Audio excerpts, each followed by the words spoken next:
You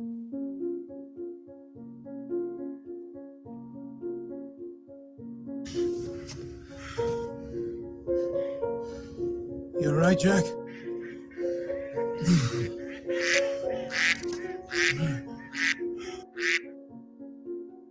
Laughing At birds.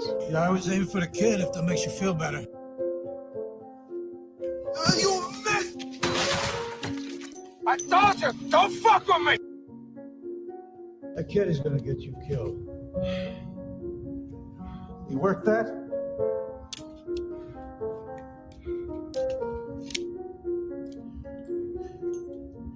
Well, I got all day. How about you? You got all day? Jack, you still there? Yeah, still here. Well, this is awkward.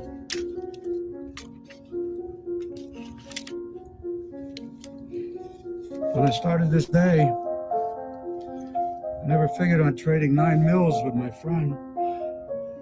I think we stopped being friends right around 8:25 in that bar.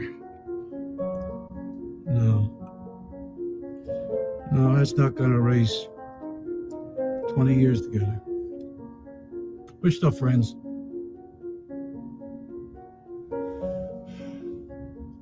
Look, a lot I take back, but I can't. Well, so you move forward. Next day, next case. Lines were crossed. What lines? You hear me? Lines were crossed, What Frank. lines? There are no lines. There's getting it done and not getting it done, period. You put the bad guys away, no matter what it takes. Now you're gonna ruin the lives of 6 cops. Good cops. Good men. Are you ready to sacrifice their lives for that kid? Hey, Frank. Frank. Yeah. This is not about me ruining anybody's life. Okay? This is about you. You hear me? Yeah. Look at that kid's jacket. I did. Armed robbery, assault. I never had no wrong robbery. Beats all women over their heads. Steals their social security checks. One time I used. Shut up. Oh no! Don't tell me shut up. No, Jack. Listen to him. No, that kid. He's sharp. Yeah, he's playing you. He's sharper than you are. He's telling stories, right? He wants to be a good citizen. Go to church. Buy his mother a house. But he has spent more than half his life in prison. 2 hours ago, he was sitting in a cell for weapons possession. Yeah, he's always going to do what he has done. He's a People career can criminal. change. That's who you're protecting. The following program is intended for mature audiences.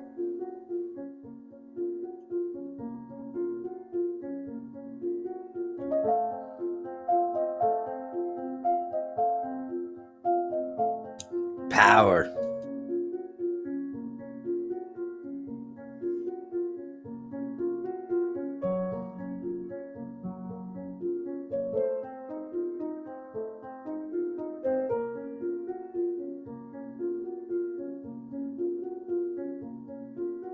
If you can't see how wrong this is, I promise you, I will speak from my heart when I give the eulogy at your funeral. Welcome. What a fucking string of evil that is. Well, friends, enemies, everybody in between. What is the word? I'll tell you what the word is. The word is fuck Cash App and fuck DoorDash. Boycott them motherfuckers. We'll get to that later. Right now, yeah, what is your major malfunction, pile? What is that? What the fuck fuck is that? Is that a jelly donut? What's it doing in my mess hall, Private? That guy is my fucking favorite, dude. The fact that anybody ever could say that there is a better drill instructor than that guy is a motherfucking fool, dude. And I don't remember the guy's name that made that film, but apparently he was just on Jim Norton and Sam Roberts, or as it's known in the Jim and Sam Smoke Club as Jim Roberts and Sam Norton. Oh, you did meet him? How was that? Oh, really? Oh, that's a scary dude, bro. Yeah.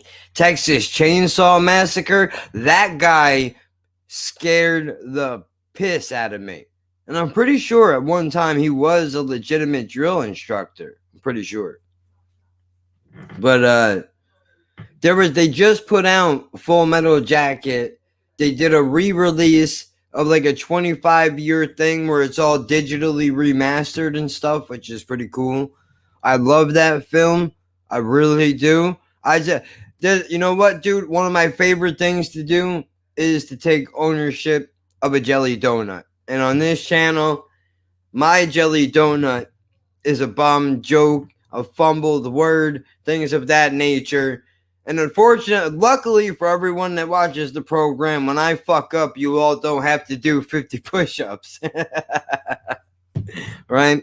But let's get to the topic of what I wanted to start with this evening. Because there is a reason why I pushed that button and why I called this the Woodwork. Met him at a charity event to save an old fort in California. Really? He seems like a really fucking... like a dude that is just heart, man, you know? Like, I feel like if you were in a really bad point in your life, dude, and that guy came across you in the right set of circumstances, I think that, you know, that guy could change your fucking life. I really do. I think he seems like the type of guy, like he's a no-nonsense dude, but I think he would save you out of a burning building if you needed saving. But he'll also, you fuck him over and he'll kill you and play in your blood. I think that too. Texas Chainsaw Massacre showed us that. He was not fucking around. No way. So, look. I called this live stream the Woodwork for a reason. As you all know, it's getting close to that time. Election time, right? Now, I know what you're going to say, and we're not talking about that right now. We're going to talk about something a little different. Which is, well, first of all, I would like to mention in passing, if I may, the fact that we have 3 new sponsorships on the podcast, and not one of them is paying us. That's important for me to mention. My favorite line is when the Joker's in the helicopter and he asks the door gunner how he can kill women and children. The gunner says, "You don't let them lead as much."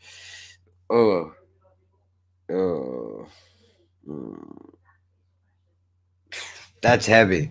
That just sounds like a guy that has seen too much. You need to get that guy out. His Quake days are over. You got to get that man out of the action. But I bring up the 4 sponsors to basically say this. Anchor.fm is one of them. Anchor.fm is the only one that is paying us. The rest of these ad reads are for charity.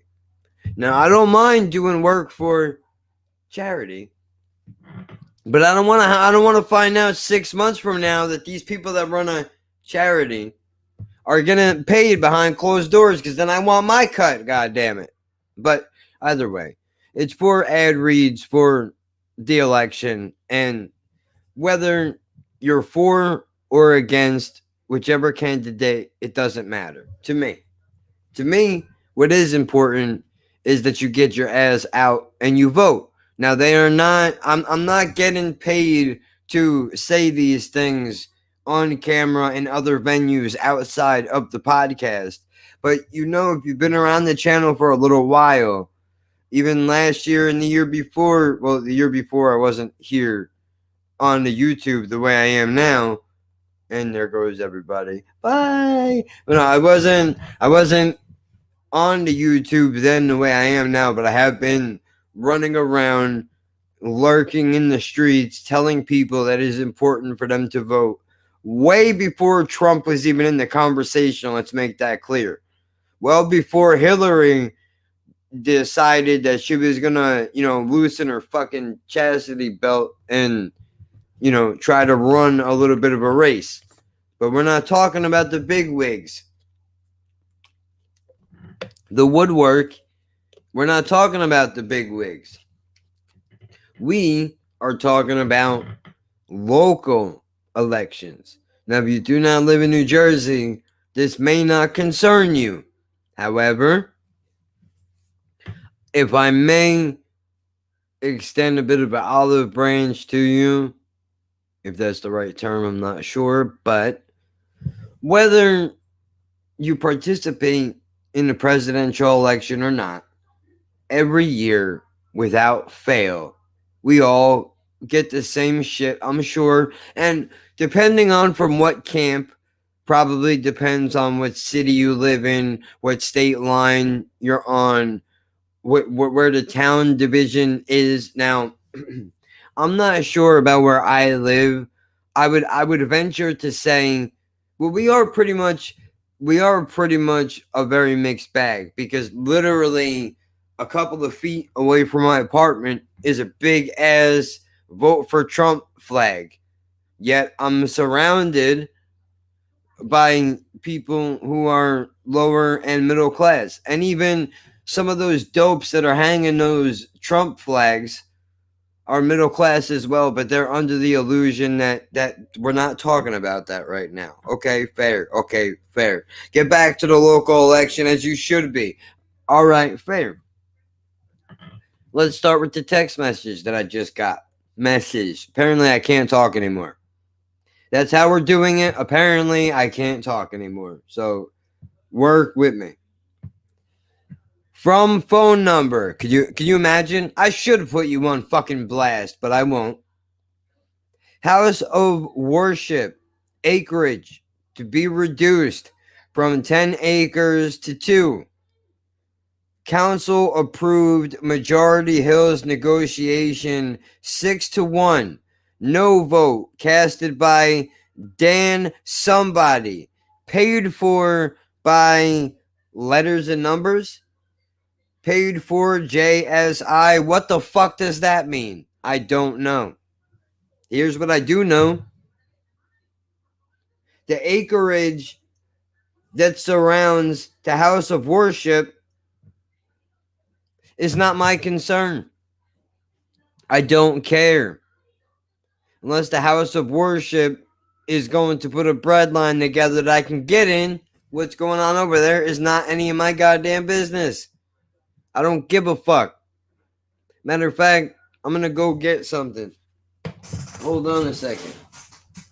We're going to do this right. We're going to do it.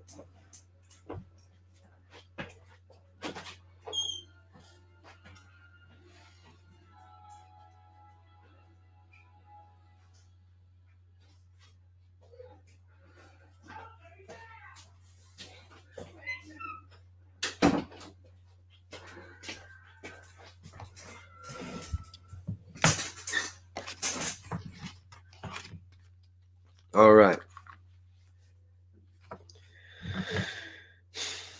Take a good look at this man. Well, first of all, let me scribble my name and my address out of this first. Because that's not your concern.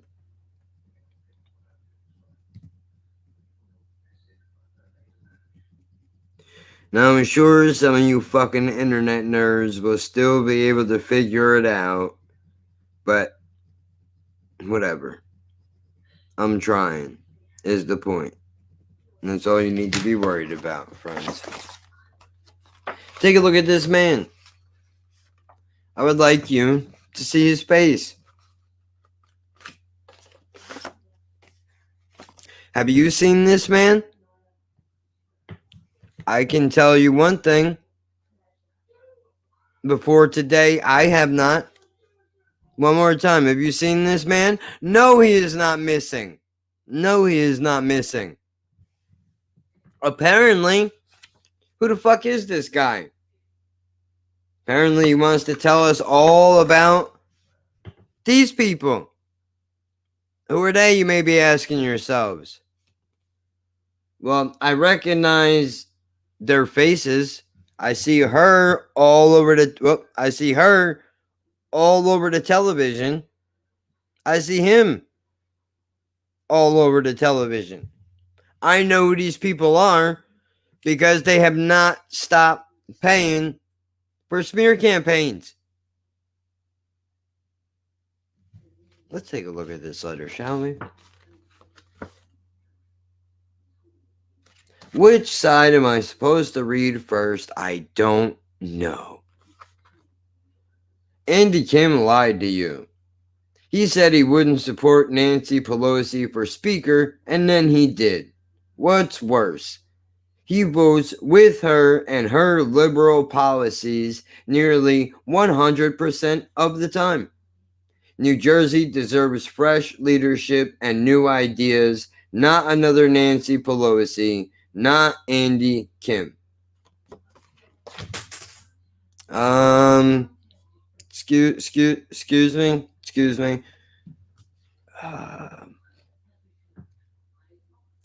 Who the fuck lied to you? Who the fuck lied to you? If you think either of these people have my vote, you, sir, are a dope. That's what you are. If you think that this missing man has my vote, you, sir, are a dope. I don't know you. Why is it that September comes around and all of a sudden here come these fucking roaches out of the woodwork as if I just hit the lottery and now they're looking to hit me up for a few mil? Well, friends, I got news for you. I don't think so.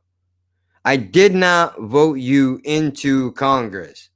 Do you want to know why that is?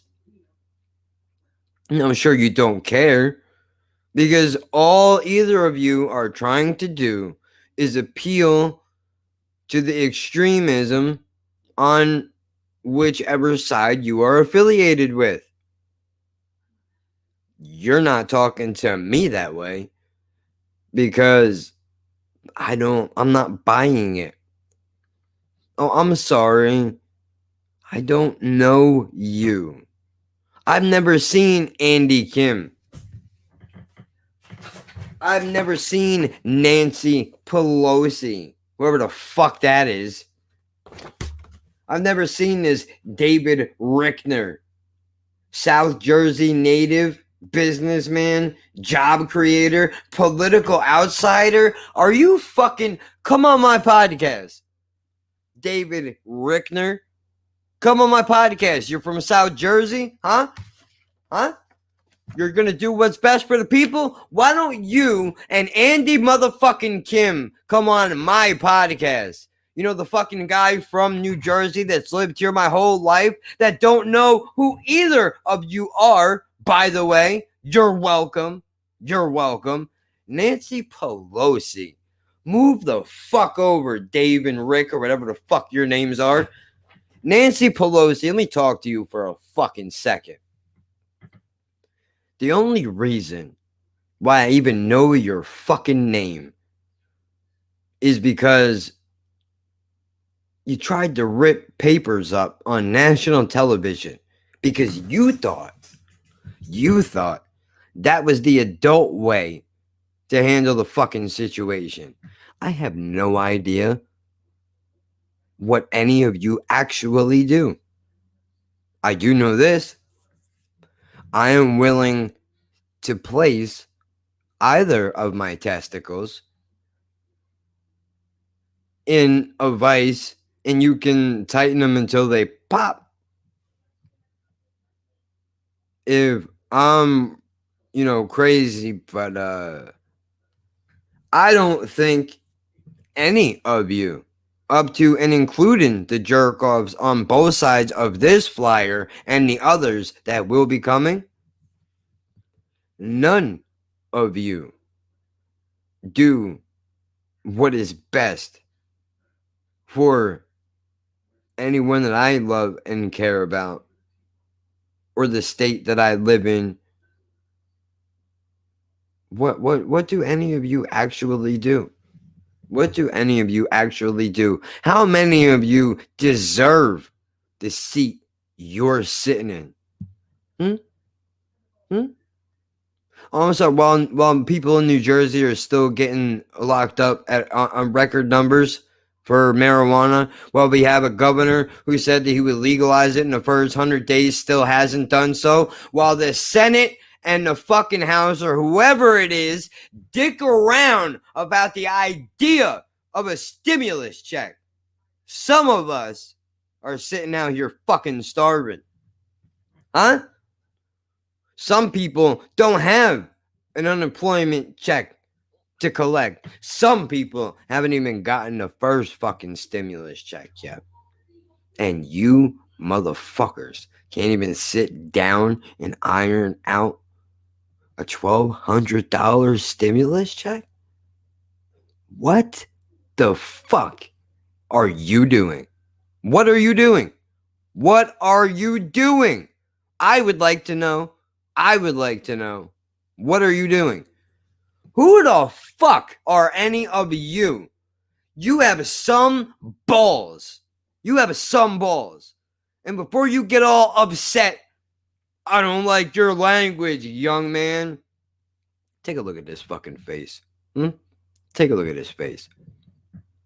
This face has seen some shit. Okay? As you can clearly tell, because it looks like I done rubbed it all over the bottom half of my face right now. I've seen some things.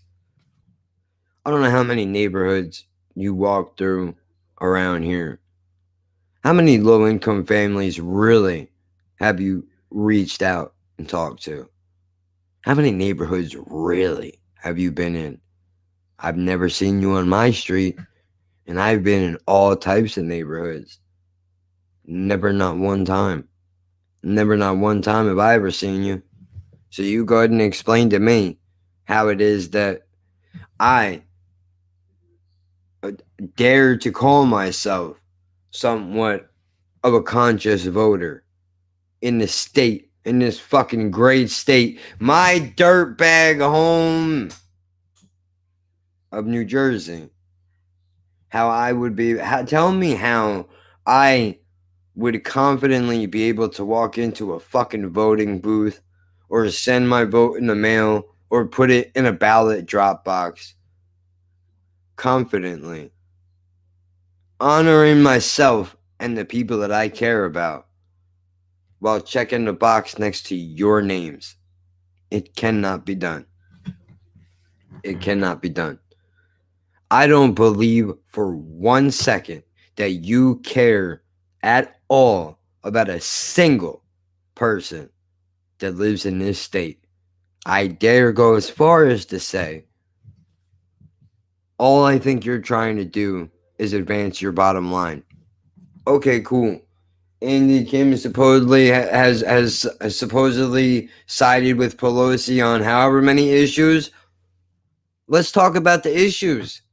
How come this is the first time I'm hearing about this? Because the only time you know how to advertise is when it's time for you to keep your fucking seat.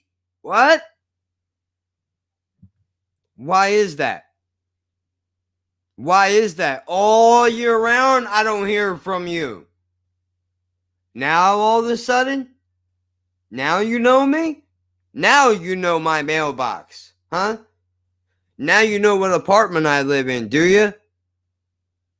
When's the last time any three of you, all of you, fuck it, all of you, Democrat, Republican, on both sides. I don't care what the title on the seat is. I don't care how long you've had the job for. If you're cleaning up after somebody else's mess. If you're hiding your own. Whatever it is that you're doing. When was the last time you had a meaningful conversation from somebody from a fucking real neighborhood that was not a suburb? And I'm not talking about just going to the fucking real beat up black neighborhoods, because we all know that's what you do. We all know that's what you do. You call it whatever the fuck you want, woke, millennium, jerk-offs. That's what politicians do. They find the most beat up fucking black and poor neighborhoods that they can find, and they go dance around in the street for a couple hours, and then they think that we're just gonna show up to the polls and vote them in because they fucking figured out what street that we lived on. It's gonna take a little bit more than that to earn my vote, motherfucker. I want to sit down, let's have a conversation, Democrat and Republican. If I had it my way, before any of you would even consider putting your name in on a ballot, you're going to have to go down all of your policies. What you want to pass, what you would veto, even though I know that's not what you do. That's what a governor does. You get my fucking point. I stayed awake long enough in school to pick up some things. The fact that we have a fucking electoral process in this country and that I only hear from you a month out of that process is shameful. You want to know why more people don't vote in your fucking process? Is because none of you, not one of you, as far as I've ever heard, has ever tried to educate the people of your fucking state about what it means to vote, how important it is to vote, what it is that you do, or what your rival competitor in fucking quotes, competitor in quotes, because I'm sure the same bank writes both your checks. I'm sure of it. Sure of it. Well, you sound real ignorant right now. Good. I hope so. And I hope somebody runs this back to all of your fucking camps. I'll expect a call from Pelosi in the fucking morning. Yeah, right. That crick keeper probably don't even know how to dial a fucking phone. She's so goddamn out of touch with reality. Are you fucking crazy, dude? If you think for 1 second that I believe that a D has more of a chance of trying to do some shit that would benefit me than an R, or vice versa, you got me confused with somebody else that you can jerk off, because I'm a little smarter than that. I have not seen shit from any of you. None of you. Come on my podcast. What are you so afraid of? You afraid I might actually answer you, I might answer you and ask you a question? Is that what you're afraid of? You're afraid I might be able to put a sentence together? Because I'll tell you something, if I could do it, I'd be afraid too. I would be afraid too. You know what, man? Seriously? Come on the podcast. Don't be scared. What's the matter? You're afraid of a conscious voter? You're afraid of somebody that's actually up and walking around? You scared a little bit? You should be. If I was you, I wouldn't get your ass too comfortable in that fucking seat. I wouldn't do it if I was you. I really wouldn't. And this year will come and go like the ones before have. And you know what's going to happen? Not a goddamn thing is going to happen. Because you all do the same thing every year. It's the same thing. It's like my family around the holidays. It's predictable. It's fucking predictable. I don't hear from these cunts all year round. But then all of a sudden, here comes Christmas, and now these motherfuckers are all on my social media feed. Are you coming to the party? Are you coming to the party? Are we going to see you? Where have you been? How are you? Shut up. You don't care. Shut the fuck up. You don't care. By the way, save your Christmas cards. I'm not fucking coming. Nobody wanted to help me. Nobody wanted to help me. I'm not coming. Fuck all of you. And by the way, none of you are actually worth risking to get the COVID again, because one of you dirty motherfuckers, I'm pretty sure, gave it to me the last time. You know who the fuck you are. Wash your asshole before you leave the house. Anyway. Sidetrack. Now I can clean up my language. Sure, I could do that.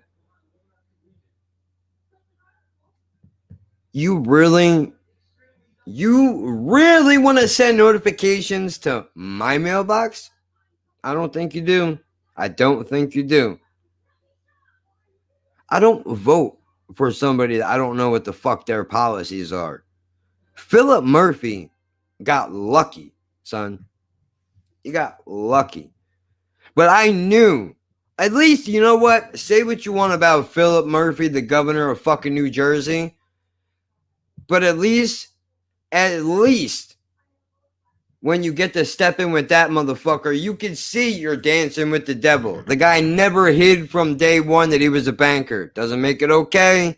I even had to defend my vote to myself. How the fuck can you vote for a banker? That guy used to head up Goldman Sachs, dude. Ambassador to fucking Germany. Why the fuck should you vote for this guy to be governor of New Jersey? Well, first of all, I mean, obviously his crooked campaign threw the most money at everybody, which is why he won the Democratic nominee in the first place. Let's not be fucking silly.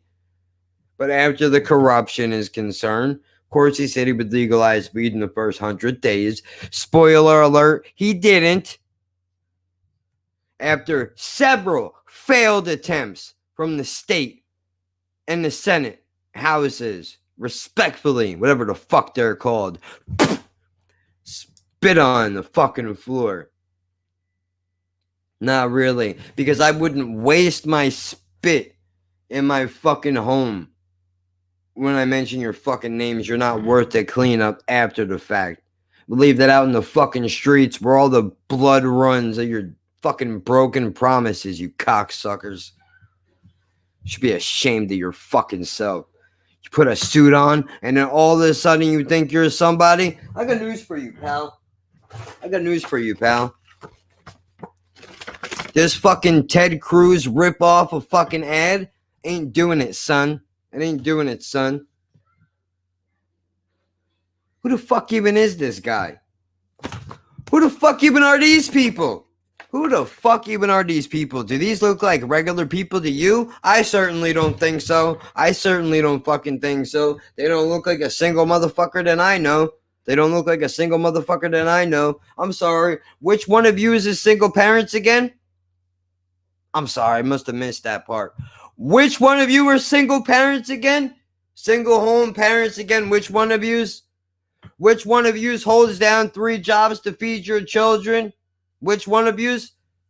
Which one of yous is currently home and trying to teach your 3 kids over fucking Zoom? Because apparently teachers don't even know how to do jobs no more. Which one of you motherfuckers can relate to that statement? I'll fucking wait.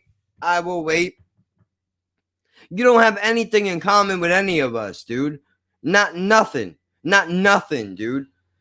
I, as a fucking straight, no children having motherfucker, have more in common with the people that I shared this building with, who have fucking children that are fighting the school boards and trying to figure out Zooms and go to fucking work and try to get a stimulus that they're owed, or maybe an unemployment check, whatever the fuck it is to make ends meet. I got more in common with those people than you fucking do. What the fuck makes you any better than me? Oh, cool, because you hang around a bunch of other motherfuckers in suits? You don't think I can get down, motherfucker? I'm a bad motherfucker. Shut your mouth, dude. Don't fuck with me. You ain't never seen me in a suit. I kill motherfuckers. Stop it. Stop it. Stop it. You ain't never seen nothing like that in your goddamn life. You better lock your wives up. I'm kidding. That last part was too much. But seriously though, I have more in common with my neighbors than y'all do, and we don't even really have much in common. How the fuck am I supposed to, in good conscience, tell these people who think that the voting system in this country is a fucking scam? And all the jokes and the bullshit is aside right now. So pay attention. How am I supposed to look a single mother of 3 children in her fucking face, dude, and tell her that she should go find a fucking polling place and go vote for one of you motherfuckers? How am I supposed to do that with a straight face on? If I know already without even talking to you, there's no possible fucking way you can have her best interest. Never mind mine. Never mind mine. Never mind mine. I don't have children I need to enter the school system. You're not going to be shooting my kids dead in the fucking street in about 15 years. It'll be her fucking kids. It's her you really should be talking to. Not sending fucking bullshit notices to my mailbox. Should be talking to her. You know, the people who are going to be fucking making this place turn in a couple of years, dude. Their childrens are going to be the ones that are going to be out in the fucking field doing all this shit. So I think maybe you should concentrate on reaching people like her. You know, the people who, and I'm not saying I don't even matter, but I'm putting my own fucking thoughts and wants and needs off to the side for a moment just to highlight some other shit that I feel is a little fucking important. If you don't mind. If you don't mind. That's if you don't mind. I know it must be hard. But you don't understand. I have a wife and I have children, and I'm sure every one of your fucking photos looks airbrushed and you all love each other, right? I'm sure all of those things are true. I'm sorry. When was the last time as a collective that you all had to wonder where your next meal comes from? I will wait. When is the last time that you had the hope that there was change in your couch cushions to put gas in your fucking car to hopefully make it to that job to go cash a paycheck? Don't fucking throw buzzwords at me, motherfucker. I am 100%. I am part of the fucking pulse that is this goddamn country. Because believe it or not, everybody under the poverty line and the few of us that are above it, there are more of us than there are of you. So the reality of the situation is that it would be in your best fucking interest to start cleaning shit up soon and trying to help us put this goddamn thing back together. It's not about the rich neighborhoods. It's not about Marlboro. It's not about Colts Neck. Not about places like that, dude. I'm talking about Freehold Borough. I'm talking about Manitou Park, dude. Real fucking gutter places. Seaside Heights. You know that place you only go to in the fucking summertime? Believe it or not, there are people that live there all year round. Dirty fucking heroin needles sticking up out of the beaches. You want me to fucking, please, son. Please, son. You want to get all on television and talk about how New Jersey is a fucking tourist attraction. There's heroin needles in the fucking street. Are you kidding me? Are you fucking joking, dude? Are you fucking joking? Children gotta pass by fucking drug vials on the way to school. You're talking about a tourist attraction. How fucking out of touch are you people? Make me fucking sick, man. For real though, dude. I'm not talking about the ocean gates of the fucking world. where it's all rich and white. Despite the fact that there are broke motherfuckers that live there, salute to all of you motherfuckers. I was one of you. 14 fucking years in that shithole town, I finally made it out. Fuck that place. Right on top of the goddamn politicians, dude. I don't give a fuck. Fuck that place. And their boardwalk lifted fucking houses. And Hurricane Sandy. And the fucking horse she rode in on, bro. Fuck that fucking place. Ocean Gate is where fucking dreams go to die, son. Die a slow death by the fucking cold hands of old white America. Old rich white America. Do you know that the first black family just moved into Ocean Gate like 4 years ago? That is not an exaggeration. That is not an exaggeration. That it was fucking town news, bro. Town news. That a black family moved into town. I'm sorry, I couldn't hear you. Did you say that was news, motherfucker? Because I thought they were just people. Well, aren't you fucking woke? Not really. Not really. Because to tell you the truth, no matter who's walking next to me on the sidewalk, I got one hand in my wallet and the other hand is just waiting for a motherfucker to try some shit. I don't have time to try to figure out whose skin color is going to do what. Far as I'm concerned, everybody is a threat. Far as I'm concerned, everybody is a threat. But the fact that that was even fucking mainstream news on the town circuit is fucking sickening.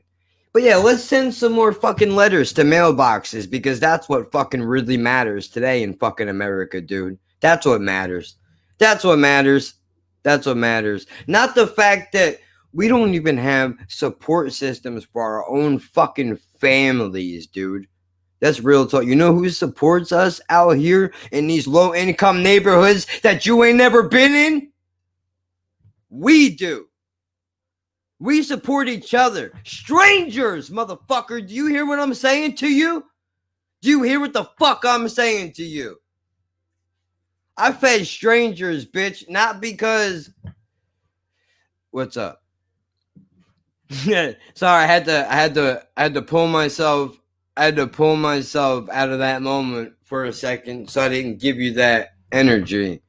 I don't know how many people are in here right now. According to the counter on the top of my screen, it said 0 up to a second ago. So if there's a few of you in here, I apologize. Apparently, I'm talking to nobody. I'm not sure who's jumping in and out or what really is going on. So you have to excuse me if I get a little bit long-winded here. But I'm saying some shit that I feel does need to be said. Now, again, I'm not saying this shit to pat myself in the back as if I'm saying they could say the same thing and they wouldn't do that either. Yeah. All right, hold on. Do you want to know something, dude? I'm gonna tell you something that somebody said to me that fucking it broke my fucking heart, dude. It broke my fucking heart, dude. That's what it did. And I don't know how happy she would be about me saying this, but I'm sure she can hear me saying it. So here we go. If I get fucked up later, we all know what happened. But somebody in the general vicinity, we were talking about the fucking current state of affairs in the goddamn world and how fucking sad it is. How applications just rob whatever the fuck they want. We're getting into it. You know, the conversations that motherfuckers really have that are not on Twitter. Where you don't have the ability to cancel some shit that you don't want to hear because a motherfucker will just say it louder to your face, and if you got a problem, then swing, motherfucker. That's where I'm at. That's where I'm at. She says to me, you know what's fucked up, dude? You know what's fucked up, dude? That 2 fucking strangers that I never met a day in my fucking life would help to feed me and my kids for my own goddamn family. Let that sit for just let that sit for a minute. Let that sit for a minute. While you motherfuckers are sending fake mail, while you motherfuckers are busy sending fake mail, we're taking care of each other in here. So Hey, what's up? can you hear me? For some reason, Yeah, I can hear you. okay. For some reason, StreamYard decides to be an asshole with my mic. But okay, so I have a quick question for you. Mm-hmm.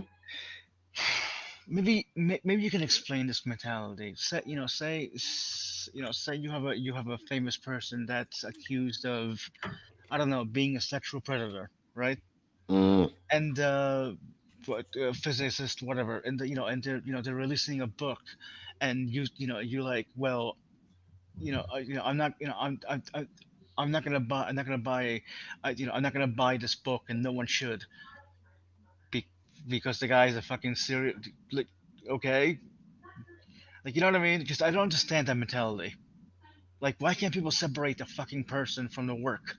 Well, hold on a second now. If I could, if you kill somebody, like if I stab somebody to death right now, if I go to jail for 10 years, if I get out, people can go, everybody can have a bad day, right? I'm not saying that that constitutes a bad day. What I'm saying is it would be a whole lot easier to be able to separate a horrific act from a despicable one, right? So, like, take Right. Michael Vick, for example. Take Michael Vick is the perfect example, dude.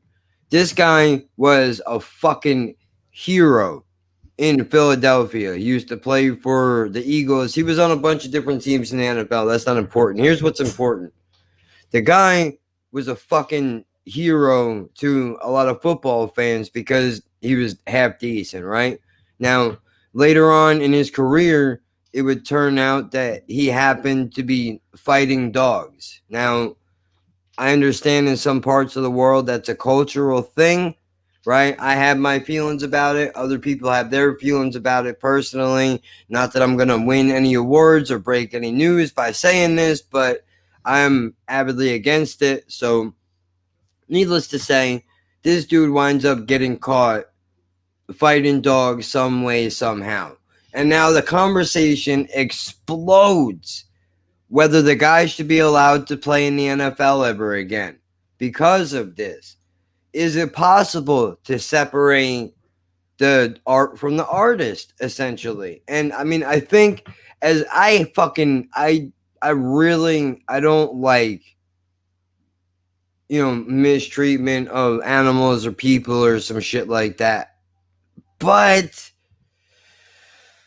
well, it's an extremely dirty thing to do.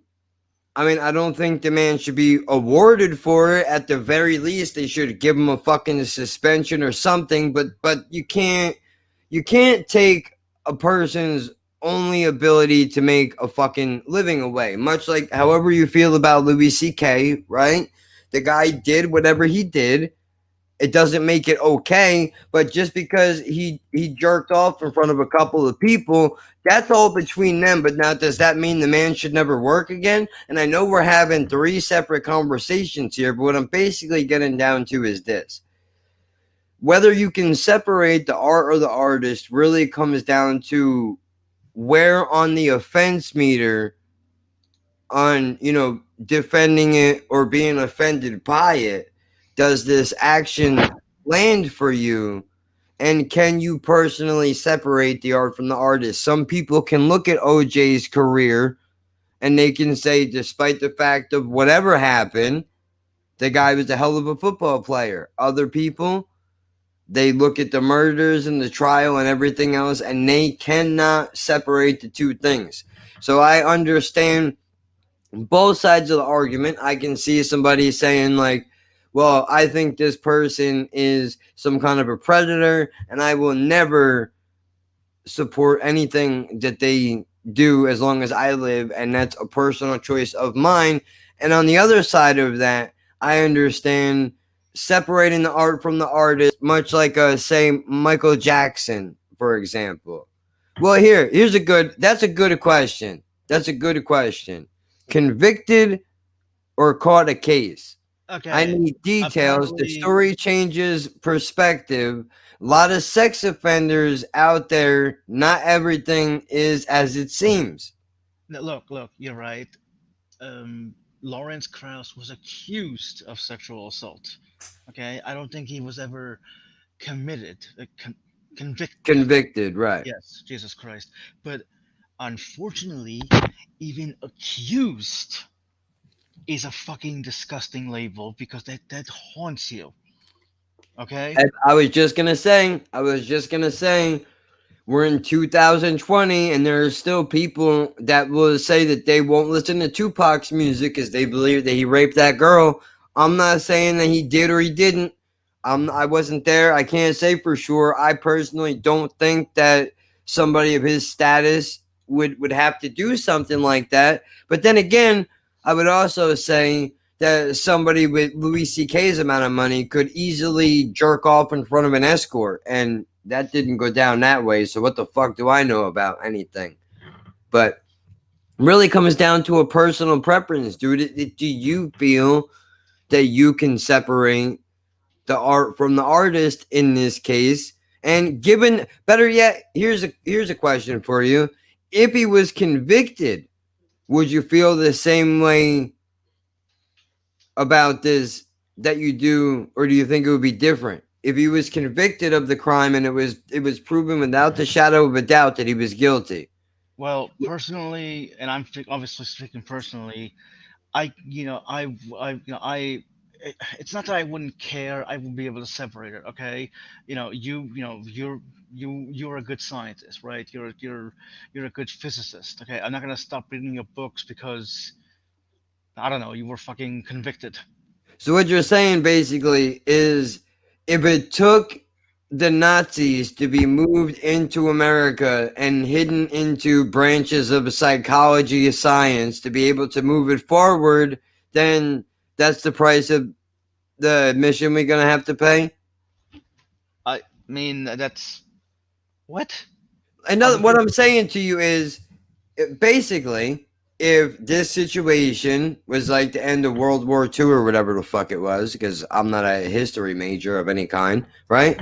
In other words, if somebody told you we can take the remaining Nazis and we can transplant them into America, and by doing so, we'll have great breakthroughs in psychological advancements in medicine and everything else. Actually, that is actually a good example. It just kind of threw me off a little.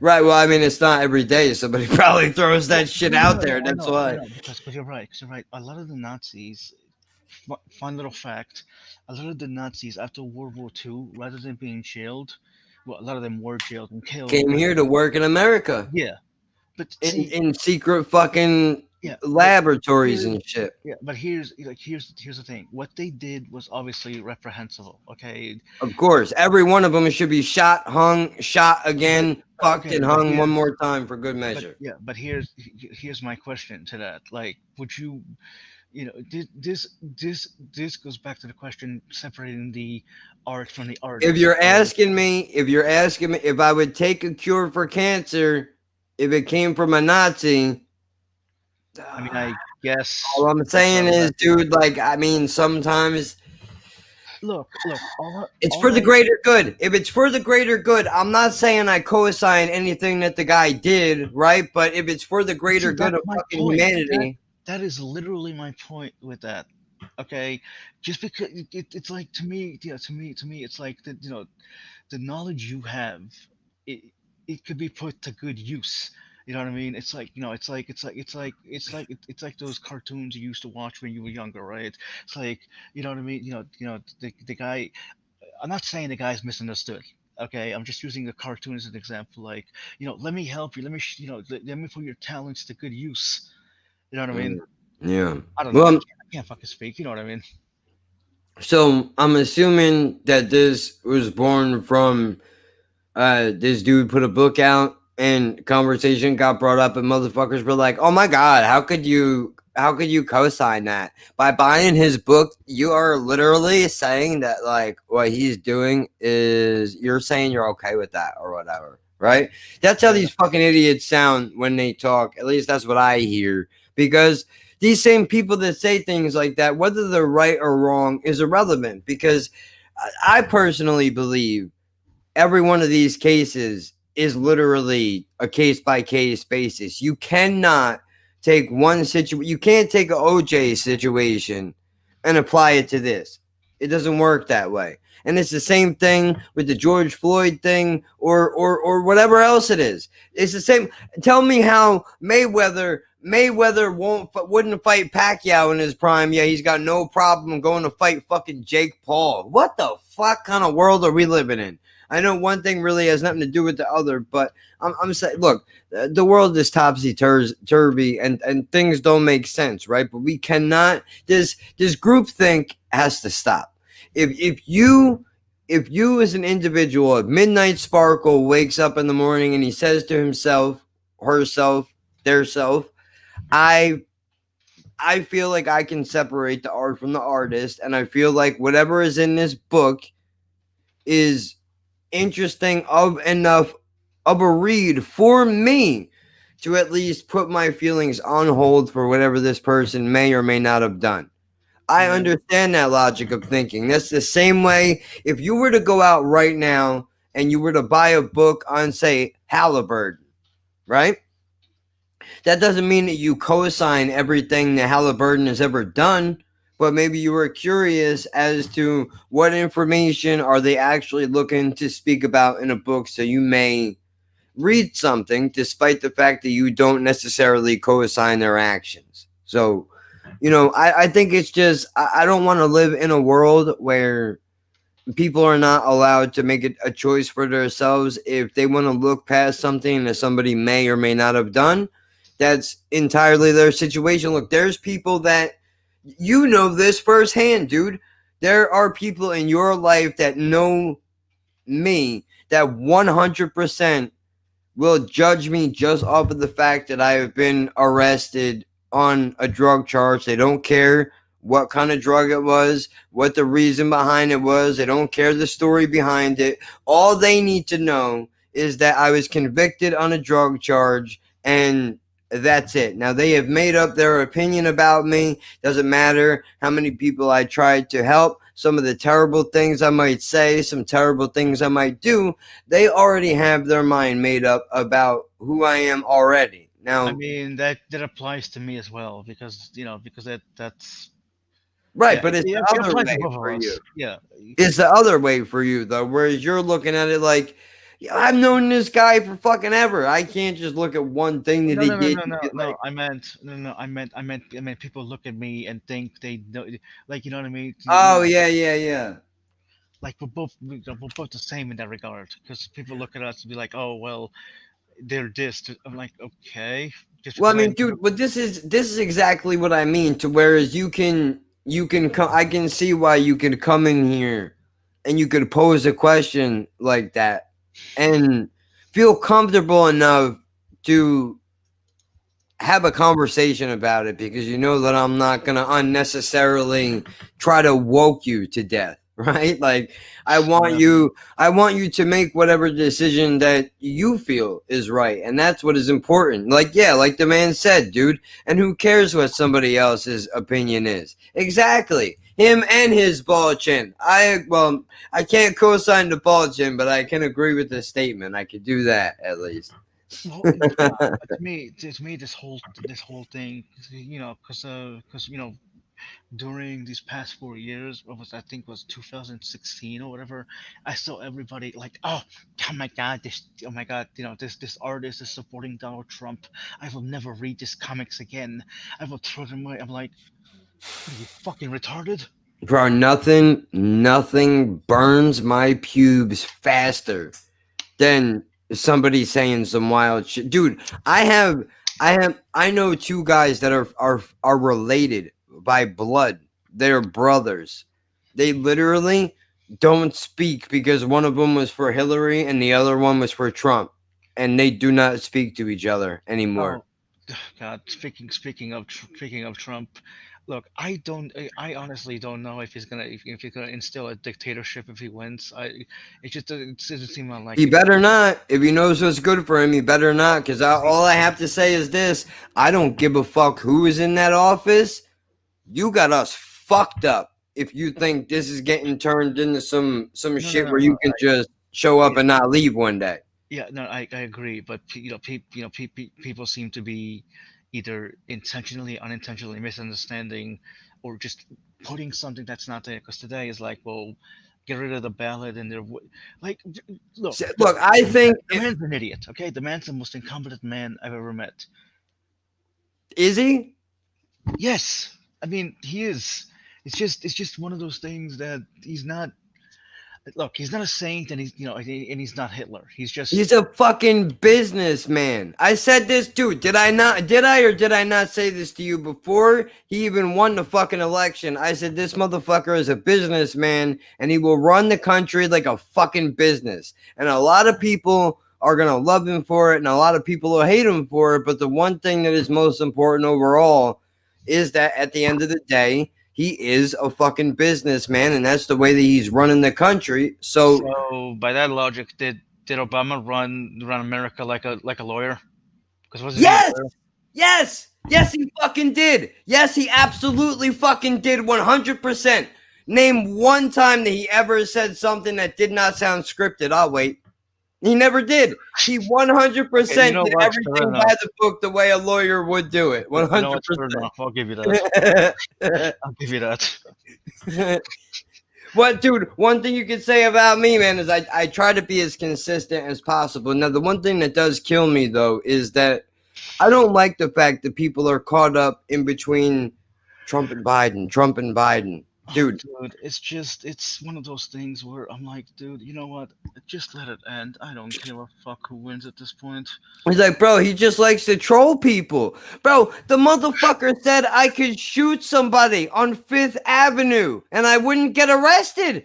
When he said that, two things happened. My jaw hit the floor and I agreed. I said he could. Give the man a gun. Let him do it. He could do it. He really could do it because that's how crazy people are about politics. And not for nothing, Hillary could have did the same thing. Hillary could have been handing out lethal injections in the streets, and people would have lined up to open their veins, dude. That's just a fact. This channel does not condone the president of the United States going in the street and killing people. No, absolutely not. No, they do that overseas like every other president before them. Yeah, I was just giving you a disclaimer. Even though it's your channel, I was giving the people a disclaimer. Yeah. No, I shouldn't joke about genocide. That's not funny, but it's an unfortunate, uncomfortable fact.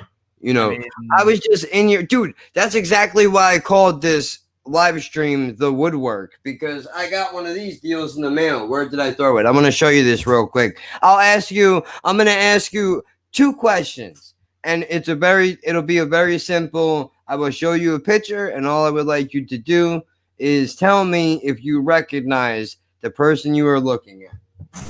I do. He's my friend. Just give me one moment. Let me find it. I threw it in this room. Here he is. Here's our milk carton of the day. Okay, my question to you. Do you recognize this man? Kind of. David? Kind of.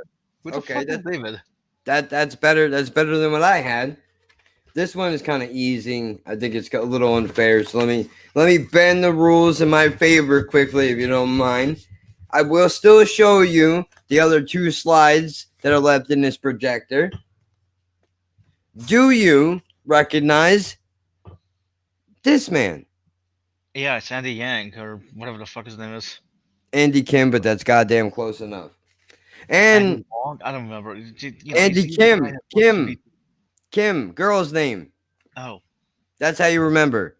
So that everybody doesn't call you racist because you confused him with Andrew Yang. Spoiler alert. How many Asians are there in the fucking Senate and or House and or presidential fucking election? I will wait. There's not many of them. You have to excuse my severely white friend over there. I mean, you're not wrong about the severely white. Yeah. Now, I know this is a trick question, but do you recognize this woman? Let me see. What the fuck is her name? Kala something? That's close enough. The fact that you even recognize her face is close enough. Now let me explain to you who these people are.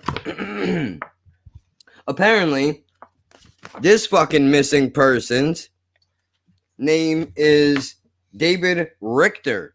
And apparently, he's running for Congress. Oh, wait. Oh, dude, I fucking hate seeing these things on Twitter. No, not on Twitter, on YouTube. You know. Oh, yeah, David Richter is a fraud. Andy Kim doesn't have the best for what, doesn't have the people in New Jersey in mind. Hey, I'm sorry. When was the, They're so fucking, go ahead. they're so fucking deliberate in the thing. It's just Yeah. it's fucking disgusting. The propaganda. You know what Bro, I mean? they're bashing each other as if any of us have any idea who these people are. Because I mean, you can correct me if I'm wrong, but That is literally the point, because you don't know who these people are. yeah, Sway public opinion. yeah, dude, It's not the they've fucking never awesome. never been to our neighborhood, never. Hey, there he is. Where the fuck have you been? Who What's is he? going on, my man? It's been Yeah. a while. Who the fuck is Taxi in that? the fucking house, dude. Taxi is my guy from fucking way back, bro, when we were doing live streams at ungodly hours all over the fucking interwebs. This motherfucker would be up at like 4 a.m, smashed, watching the podcast, trying to stumble home, dude. I love it. So, dude, these people have never come to our neighborhood. That's why I called this what I did. I called it the woodwork, because if you notice, every September, these motherfucking roaches come out of the woodwork like it's every year. It's a goddamn thing. How come I should be seeing David's face in my neighborhood every fucking day? David should be downstairs knocking on my neighbor's door right now, telling her and her 3 children how he's going to improve the school system if he happens to win in November this election. But he won't. Andy Kim is too busy keeping his fucking eyeballs on all that Chinese drug money. Not because he's Asian, but because we don't make medicine in this fucking country of ours. So how the fuck is Andy Kim giving us a discount on prescription drugs when we don't even make prescription drugs in America? Can somebody please explain this to me? Jack, I love your passion, but down a notch. Woo! Right? Jesus Christ, I'm trying to work them ab muscles. What I'm saying to you is, dude, how fucking stupid do you think I am, right? How dumb do you think my friend is? Don't answer that. No, I'm just kidding. I mean, pretty dumb, let's be honest. Yeah, so am I. But dude, seriously, how are you giving us a break on prescription drugs? Oh, no. We don't even make prescription drugs in this country. Now, I know you could say there's negotiations and backdoor deals, and that's not real medicine. That's a generic brand that has like 2 milligrams of whatever the shit you think you're taking is, and the rest of it is all filler placebo that we give you. But don't worry, nothing about that. Yeah, well, I mean, you know, going back regarding it, you know, I'm dumb, you're dumb, but apparently I'm not dumb because I understand things you don't. Right. Like DNA and, you know, that We're good stuff. both dumb in our own way, and we're both smart in our own way. Both of us, however, are not so stupid that we would buy anything that these fucking jerk-offs are You selling. know, upside down. Like it matters. Yeah, exactly. Like it matters. Fuck those people. Fuck every one of them. I just said to them earlier, dude, come on my podcast. Come on my podcast, please. I will clean up my language. I will not curse at anybody. I'll wear a suit like I'm going on the Emmys, motherfucker. I will come in. I will shave my face clean. And I would like to sit down with anyone who is actually interested in talking to the fucking public of the people, to the public of New Jersey, right? Basically, that's what we are. People under the poverty line, which is basically 90% of all fucking voting margins across the goddamn world. You know, listen, I would like to hear from you all, if I could, without yelling and screaming, seriously. I would really like for you all to sit down and defend your position. Go through your policies with us. You want our vote. You explain to me explain to me what it is that you plan on doing so I can pass the good word around to anybody who still will listen, because whether you like it or not, the majority of people in my neighborhood feel that the fix is already in, my friends, and that voting is a fucking joke. Now, whether that statement is absolutely true or not maybe remains to be seen, but the fact that people are thinking that, I don't believe that they are very wrong.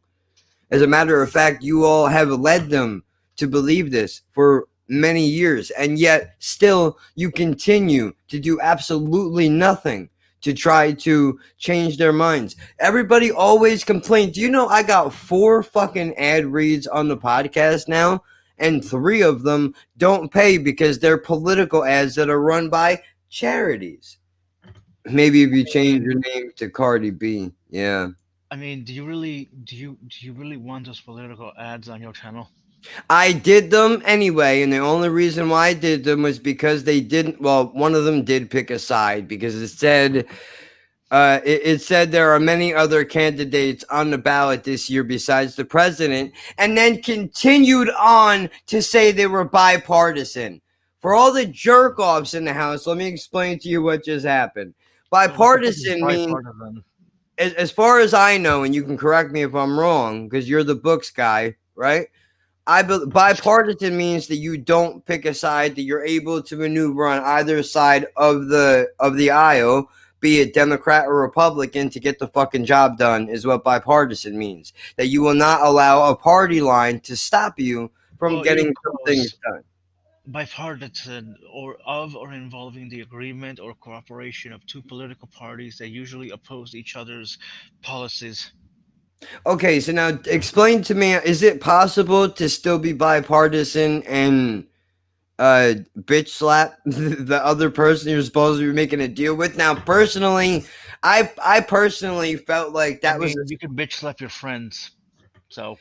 Well, I'm saying, dude, when I read this sentence, we are about, there are many other people on the ballot besides the president, and we are a bipartnership company that just wants people to vote, blah, blah, blah. All you basically just said to me is that you just slapped the face of every possible Trump supporter that there is, and maybe even swayed a couple into his direction. Now, I can't fault you for that. That's your own fault. But what I'm trying to say is, be bipartisan or don't, and claim your fucking side and stay there. I am an independent. I'm not a Democrat. I am not a Republican. I happen to vote for whatever side I feel more fairly represents my ideals, views, and opinions. And unfortunately, I have never met a candidate that I believe 100% represents me or anyone that I love and care about, and that is the goddamn truth.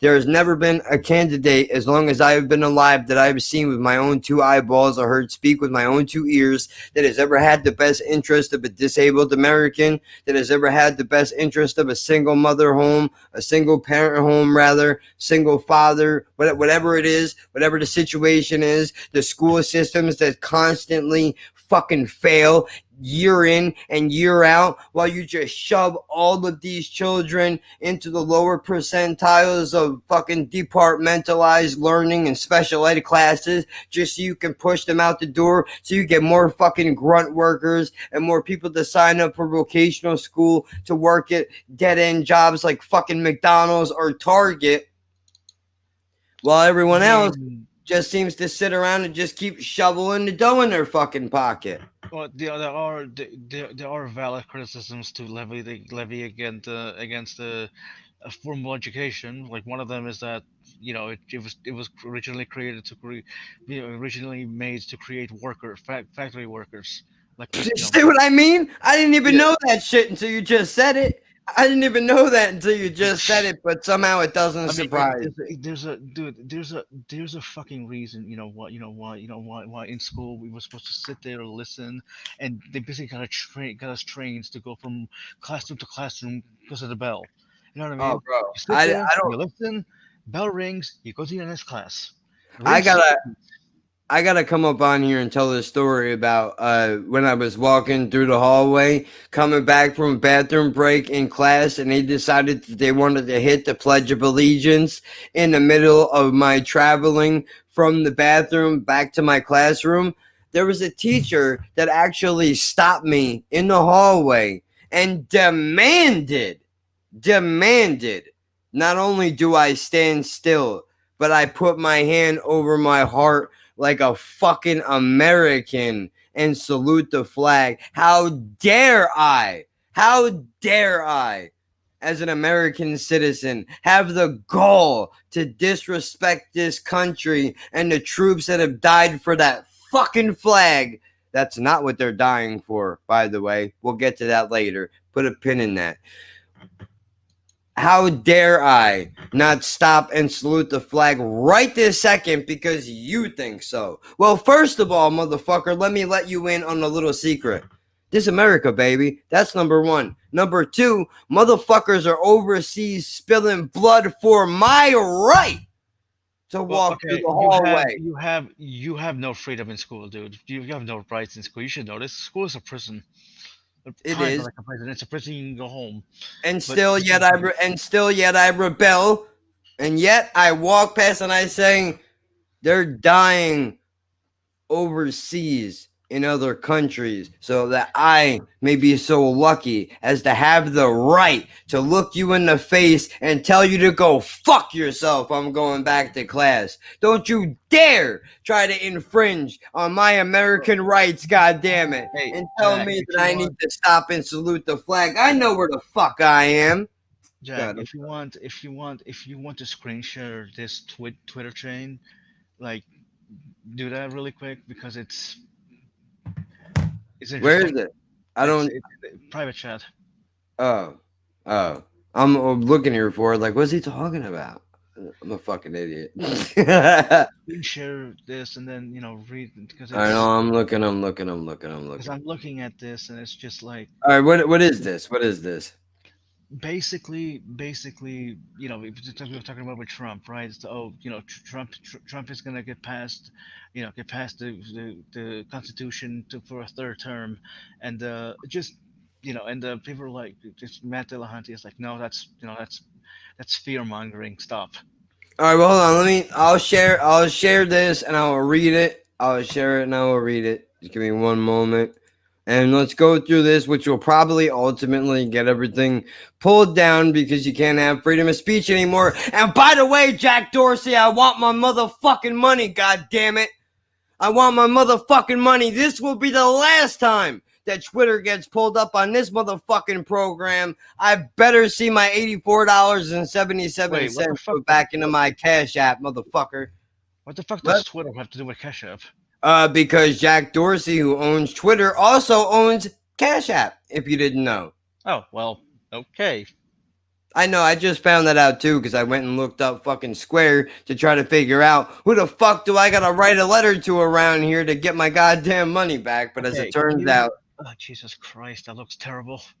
What are you gonna do, dude? This is the technology that we have. That's why I have a voice and I read things out loud to the detriment of this program. Okay, so we're starting off with this Matt character. Let me go to mine.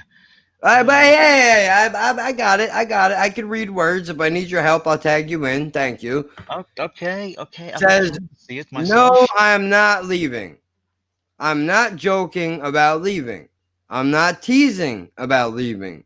Until there's no constitution to fight for, I'm here. And the people who leave aren't going to be on my party with list. Okay. Right off the top, if I could, I'm assuming he's talking about maybe he doesn't necessarily. No shit.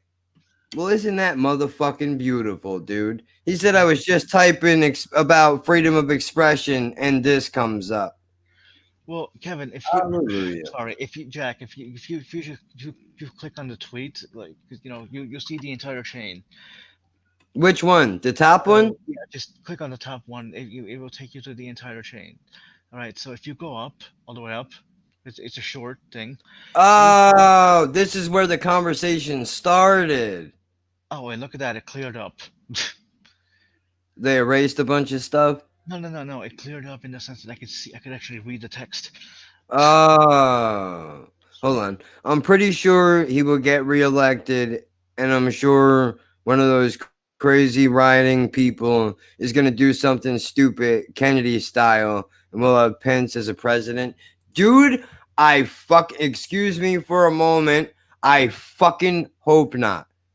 I mean, unless for some reason, if I could, you know what, dude, could you do me a favor, Midnight?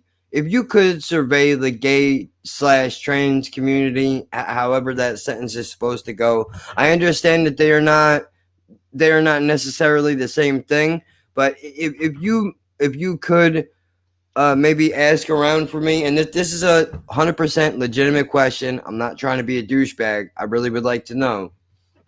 I have a family member of mine who happens to be a lesbian, right? I went to her marriage, not her fucking civil union. It is a goddamn marriage because that's what the fuck it is. I And mean, how dare that's you where cunts, marriage how is dare for. you cunts try to cheapen, how dare you try to cheapen the fucking meaning behind their goddamn ceremony, you motherfuckers. Because just they love each other just as much as anybody else does. Who the fuck are you to tell them they have to call it something different than everyone else just because you don't like it? Grow the Well, fuck up. Anyway, that's not what I want you to ask about. What I would like you to I ask hope about, not. yeah, is she's obviously she's a lesbian, right? But surprisingly to me, she is a Republican. Now, I asked her because I saw something that she posted on Facebook, and I wasn't, I didn't get crazy on her. I'm not that guy. Like, I'm not going to attack you for what you believe. I will do everything I can to strengthen your voice and try to make it so that more people will hear you and hopefully we can have a conversation. But I saw that she shared something about gay pride with had to do with Trump and Pence because there was a lot of conversation about how not Trump, how Pence was anti-gay. So I asked her if I could, I don't mean to be disrespectful, but could you explain to me why it is that somebody who somebody who lives the life that you live, how is it that you look at a Mike Pence and a Republican ticket and you can say these people want what is best for me and the woman I love? I don't understand how she Well, I mean, arrived at that conclusion. have you asked her that? Yes, I did. And what'd she say? She said that she felt, in her personal opinion, that despite some of the things that people said, that Trump was not anti-gay and neither was Pence. I don't know that to be the case. I'm telling you what she told me. That basically, despite those things, that she felt that their ideals lined up more so with hers, and it's not like basically that's what it was. So what I'm trying to figure out is this a regular occurrence in the gay community? Are there many more Republican, gay, and I mean, or trans people than we may think? well, I Right? mean, Like I would imagine you are kind of a Republican, I would think. I don't know what the fuck I am, dude. I just know I do have my own convictions, but you know what I mean. I wouldn't consider myself a Republican.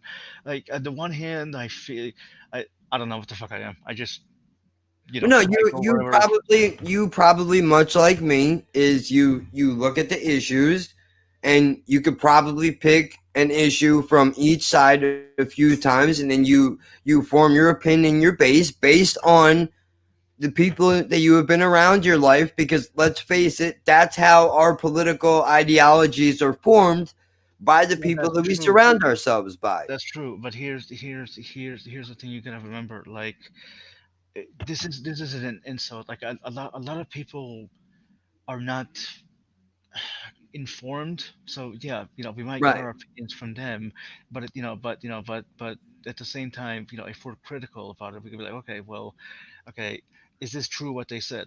Okay, you look it up, you form your opinion. You know what I mean? It's the people who, it's the people who just simply listen and believe. Right. You know. Well, I mean, well, that is true, and there is a lot to be said for that. But I mean, in the sense of, let me give you a few examples, and some of these are hot button topic issues, but we're adults here, and we're gonna have a conversation. Are So, we? yes, we are. Now, Sorry. we're gonna try. We're gonna try. We're gonna try. I'm gonna try to pronounce mean, words. Hopefully, everything will go well. No, I mean, the joke is that Yeah. is that Yeah, is that I'm sorry. I'm sorry. I beat no it no up. no I beat no. it up. I took its lunch money. I left it bleeding in the fucking street. No good of me to do The that. joke is that even adults can act like children because things get heated, especially in a Absolutely. politics debate. Which, Absolutely. funny, arguing religion is also arguing politics. So I argue politics either way. Yeah, you do. And I don't understand how you have the patience, bless your heart, as they would say in the South, right? But I mean, somebody's got to do it, dude. You're out there rolling your sleeves up and doing the dirty work, and I appreciate that. I mean, I'd rather So, argue religion than politics, but you as know you what, said, dude? religion is In some politics. world, it makes more sense. It makes more sense to argue religion than politics because you know what? At least on the other side of a religious argument, you could understand how somebody could just surrender completely to an ideology and go, let's just hope it's better on the other side. Versus politics, where people throw their faith in humanity into people that have proven over and over again they don't care about them. But Yeah. listen, before we get into that, I would just like to say I'm pro gun. Why am I pro gun? Because I know people who own guns responsibly. And I feel that if you are a responsible American and you can abide by gun safety laws and you are trained and you know what you're doing, I believe that you should. It is your right, and you should, as an American citizen, you should be allowed to have a gun. On the other hand of that, now And if your child gets their hands on that gun and blows their fucking head off, that's also on you. But now we cannot turn around and just put it all in the gun like it's the gun's fault. Yes, it is partially the fault of the gun, but it is more so the fault of the okay. person who did not properly put that machine away. No, it's Because not. the same way a gun is a weapon, a car could be a weapon, a fist could be a weapon. So Well, we have to not place all the personal responsibility on just the guns, even though they are a big important part of it. We do need to make sure that we follow safety and protocol, right? Now, if you want to add something to that before I go on to the next thing, yes, I'll I want to add something to that. The gun has no fault at all. It is a tool we use, just like any other tool. It could be misused. Okay, I agree. I agree with you. That the gun owner is at fault. You know what I mean? In the sense that they should have put it in the in a safe. However, I have to point out that even if you put it in the safe, somehow, some way, the child will find a way. So I ask you, is the person still responsible if they took every fucking precautions under the sun?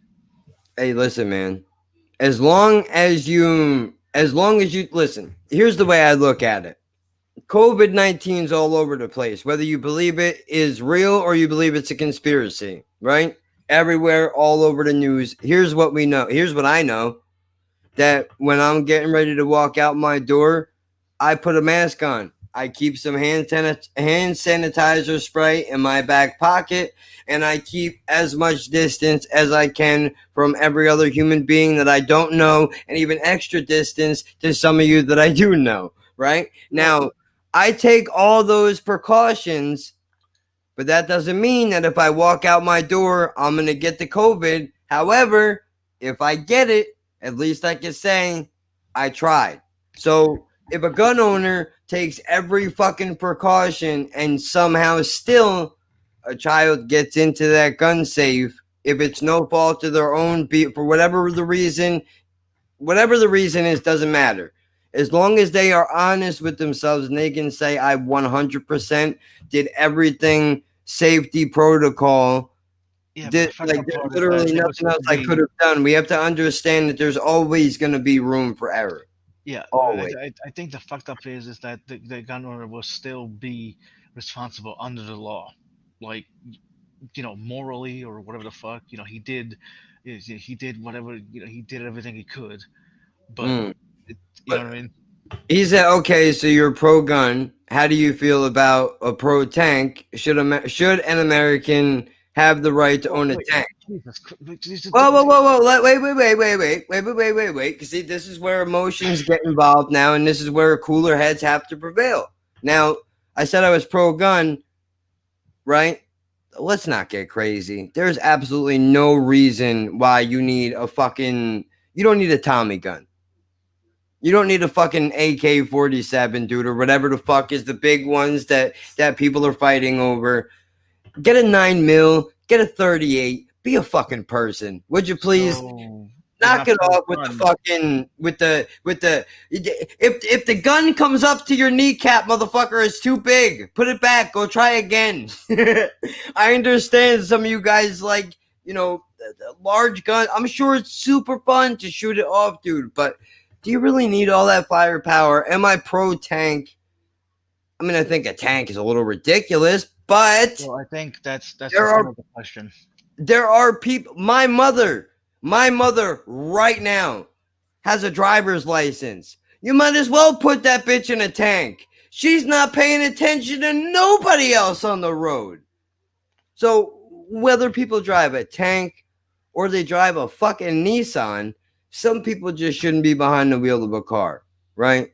Same thing with guns. Some people just shouldn't have guns. I'm not saying every person needs to be strapped. I'm not comfortable with the idea of being around guns, but I don't want my discomfort to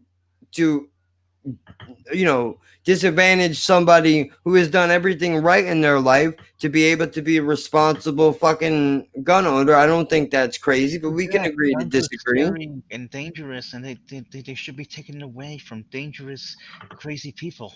Dangerous and crazy people, I 100% agree with you. Yes, and there should be background checks. The people I just parodied believe every gun owner is that. Holy shit! He said, Taxi said, I think you could legally buy a tank in the U.S. No guns and shit, and you can get one in the UK. Why you like that? Now I just pictured Demos in a fucking dark room, just typing on the fucking dark web, dude, tank for sale. Like, oh, these motherfuckers done fucked up now. and also what Demos asked, like that's a reductio ad absurdum. You know what I mean? Oh, you're pro gun. Well, you're pro tank. Like, the two are not. Well, we don't know. We don't know how he meant it. How he wrote it could sound different than how he meant it.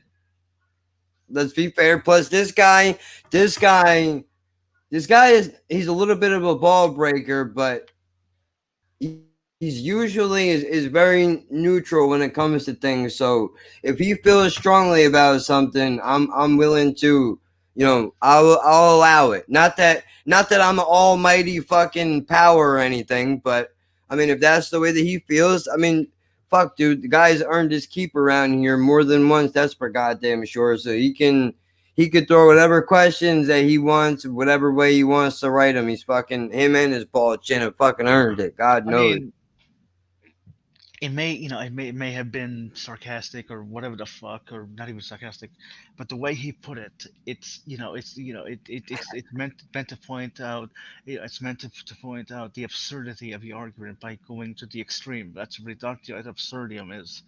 Oh, okay. Well, if that is indeed the case, that's okay too. I like that we're hearing all sides of an argument here. I'm by no means for an echo chamber. I say that all the time. I may be a bit of a hypocrite, but I do believe that everybody should have the right to voice their opinion. If that's how he feels, then I'm okay with that. I'm just personally happy that he's still in the fucking room right now and that he didn't go run off someplace because he can't handle the fact that we all think differently. And Taxi said, "Nah, it's for middle-aged men. They drive down to the pub in it." I mean, I don't think Demos is a sensitive little bitch like I am. No, I don't think he is either. But that's why. But I respect it though, and I say I'm glad that you out agree. loud. I Yeah, mean, I'm glad you agree that I'm sensitive. I mean, come on, you're my friend for 20 years, dude. If anybody can call you a bit, I mean, come on. We all have weaknesses. I fly off the handle sometimes.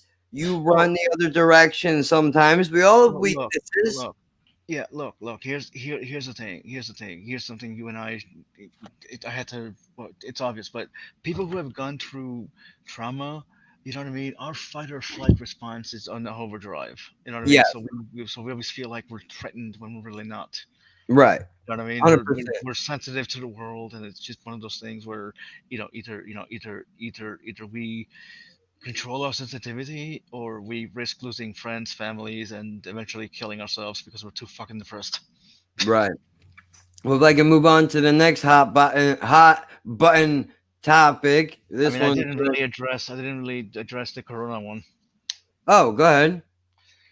I don't think it's a conspiracy per se. The virus is real. It fucking kills, but the way everyone's fucking handling it is just. It makes it look fake. It makes it look fake, like it's not even- overhyped. Yeah, well, something can be real and still be overhyped. It doesn't really necessarily have to be fake. No, but the way that the mainstream media has carried on about this, if you from the beginning thought that there's a possibility this shit might not be real, they have done everything in their power to support your belief in that. Just because they want to drive ratings. Now, I personally, my friend from England, BCHQ, who I just had on the show the other day, we did a Chinese Hercules movie review together. He believes that the corona is fake. 100%. I support his decision to believe that. I could not disagree with him more, but whatever. At the end of the day, we still work together. I love the fact that he thinks differently than I do, and we probably don't agree on goddamn near everything, and yet we still can work together. That's true, and I'm glad you do. But this isn't this isn't a disagreement over. Let's see what example can I use?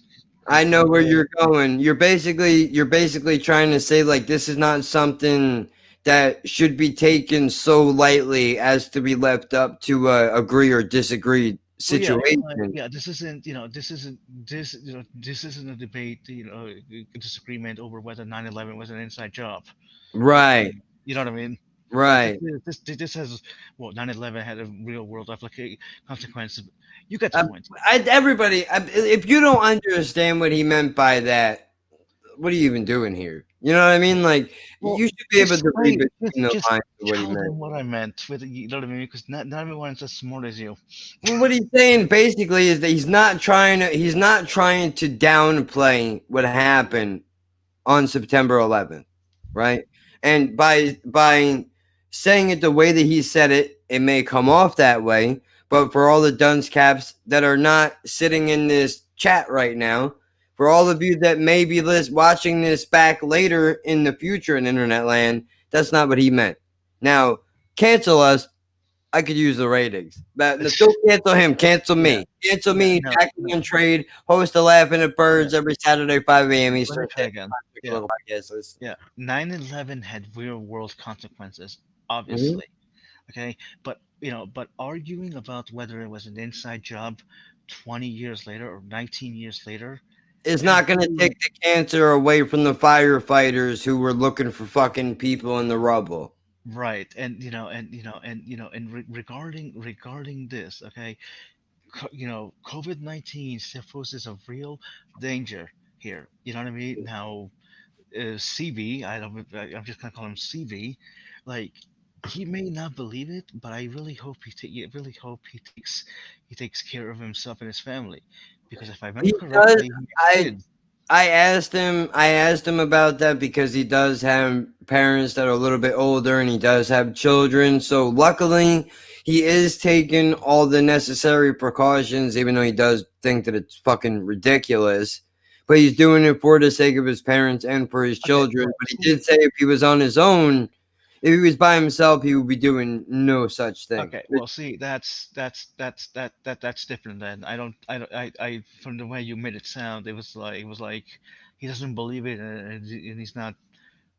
Okay, yeah, that's Right, yeah. Well, I mean, I do respect him even more so for the fact that he complies with some of this shit, even though he thinks it's bullshit just for the sake of his family. Like, that's some shit that a fucking man does, dude. Honestly, I mean, I really do believe that. But so now that we got that, let's go on to the next one, which is abortion. Now, this is going to be very uncomfortable for a lot of people, but here's why I feel the way that I do. Now, don't get me wrong. I am liberal and I'm conservative on this issue. Believe it or not, you can be both at the same time. And here's the handbook on how you do that. I believe, without trying to sound like a cornball, that she has a vagina, right? I don't.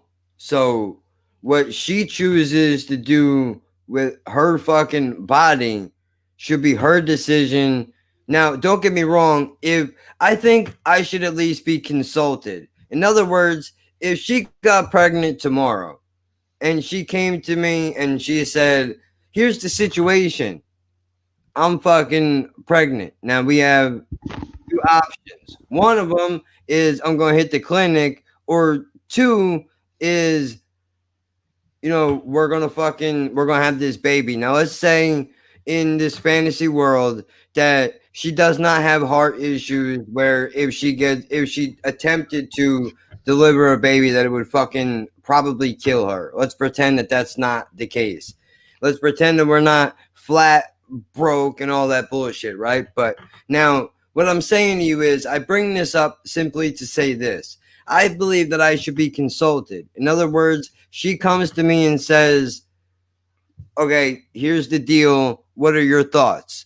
Now I give her my thoughts in either direction. She then takes that opinion, but ultimately, at the end of the day, the decision is hers. Now that I've said that, here's how it works both ways. If I say I don't want to be a party to this fucking child's life because it's gonna have whatever my reasons are, selfish or otherwise, I don't think it's fair that she then goes, well, fuck you, I'm gonna have the baby and now you're gonna owe me child support for the rest of its life because I say so. I don't think that's right. I think you should be, if you want to be a dirtbag and you want to opt out of your child's life, then they should give you a fucking paper that you should have to sign before you guys go to the courthouse together, whatever, hire lawyers, whatever it takes, and you sign a paper that says, I am not responsible for child support. I'm not going to be filing for visitation, and I don't want to know nothing about nothing. Don't send me cards on Christmas. Don't ask me to do anything. Oh, honey, that's not how that works at all. Because here's the thing.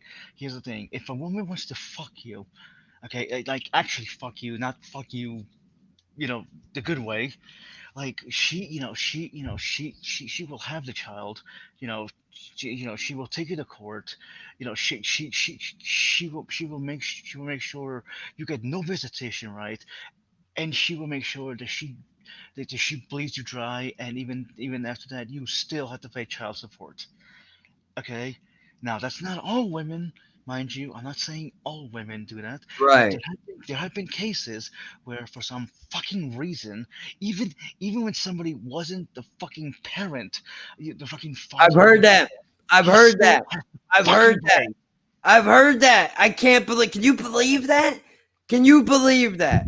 I've actually heard that. Where a dude, actual cases, okay? Yeah, where a dude got into a relationship with a woman who had a fucking child from somebody else. After they break up, somehow this lady goes to court and she hits this dude for child support for a kid that's not even his. But this guy turns around and says, you know what? Here's one of the stories I heard was, well, see, I'm gonna get to you. I'm gonna get to you. I swear to God, dude. I'm gonna get to this, but I want to read your comment. You say, oh boy, I do have an issue with people using it as a form of birth control. I mean, if you can't take proper precautions, you're doing this all the time. You should be forced to work at a daycare. Now, Wait, what? Maybe you can connect the dots for me. What's it? right. Basically, what he just said was, he has an issue with people who will fuck without condoms and get pregnant knowing they're gonna get pregnant just because they can get an abortion just because. So not because of a financial burden, not because they were raped, just because they feel like getting a vacuum shoved up their twat, because there are people like that. Now whether the left wants to acknowledge it or not, those people exist. I've seen them in the welfare office, but that's another conversation for later on. Now, he says, I mean, if you can't take proper precautions and you're doing this all the time, you should be forced to work in a daycare. In other words, if you want to just continuously get shit sucked out of your fucking twat, then your penance for doing so is you should be forced. You should have a punch card for your abortions if you're going to be that much of a scumbag. And after one gets checked off, you are forced to put in community service at a daycare so that you're forced to be around the very children that you are going out of your way to be responsible over. Yeah, I don't think we didn't even touch upon the people, usually religious people, who label women who get an abortion as demons and murderers. We didn't even touch on that. Wait, what's that? We did not touch on the conservatives, usually religious people who are pro-life and label people. Oh yeah, we're gonna get there. We're gonna get there. I thought that this part of the conversation would have come up first, so I figured I would tackle this right away, because this is actually one of the part of the issue that I do feel very strongly about, and why I said that you can be right and left on the same issue, right? Now, but this right or pro-life. I mean, pro-choice. you could be pro-choice and pro-life, I think, at the same time in a fucked up way. I believe that you can, right? Like, here's what I mean. And I agree with Demos. I don't think it should be used as a form of birth control. However, there should be exceptions to that rule. Now, I'm not sure if we're going to agree with each other, but hear me out for a moment, if you don't mind. That girl in there, it's not a secret, okay? The part of the reason why I believe what I believe is because once upon a time, some horrific shit happened to her. She was pregnant as a side effect of that happening. Now, I personally, I don't want to live in a world where a court, a judge, regardless of their gender, could look at a rape victim and say, because of my personal beliefs, you have to not only look your rapist in the face every time you look at your child, but we also want you not to drown that fucking thing every time that you do. Or how about when the rapist decides to come back and fight for fucking parental rights to see the child that they should have absolutely no claim to fame to whatsoever? But part of the reason why I believe that this choice should be their choice, notwithstanding the thing that you just mentioned before, is because, look, man, I couldn't imagine going through something terrible like that, and then to have a human being side of me as a side effect to that. Now, I know some people. I have a cousin. I have another cousin who is on the other side of the fence, who is a hardcore conservative, who has actually wrote on one of my posts about this very subject, because I don't shy away from any of this in my personal life, and I enjoy figuring out where everybody's moral compass is. It helps us, I believe, to get to know each other on a more intimate level. But she told me straight up, in her own words, cold-blooded as I think it is, she said that I don't believe that there should ever be a right for a woman to get an abortion. Rape or no rape, it does not matter. God wanted you pregnant, and now God has you pregnant, and that's the fucking end of the story. Now it is your job to birth and raise that child, regardless of whether or not you want it. Some Who said people, this to you? one of my cousins, who actually is a fucking woman, she just happens to be hardcore. I'm sorry, but that is Right. just fucked up, and it just okay for a woman to say that. Like, I wonder.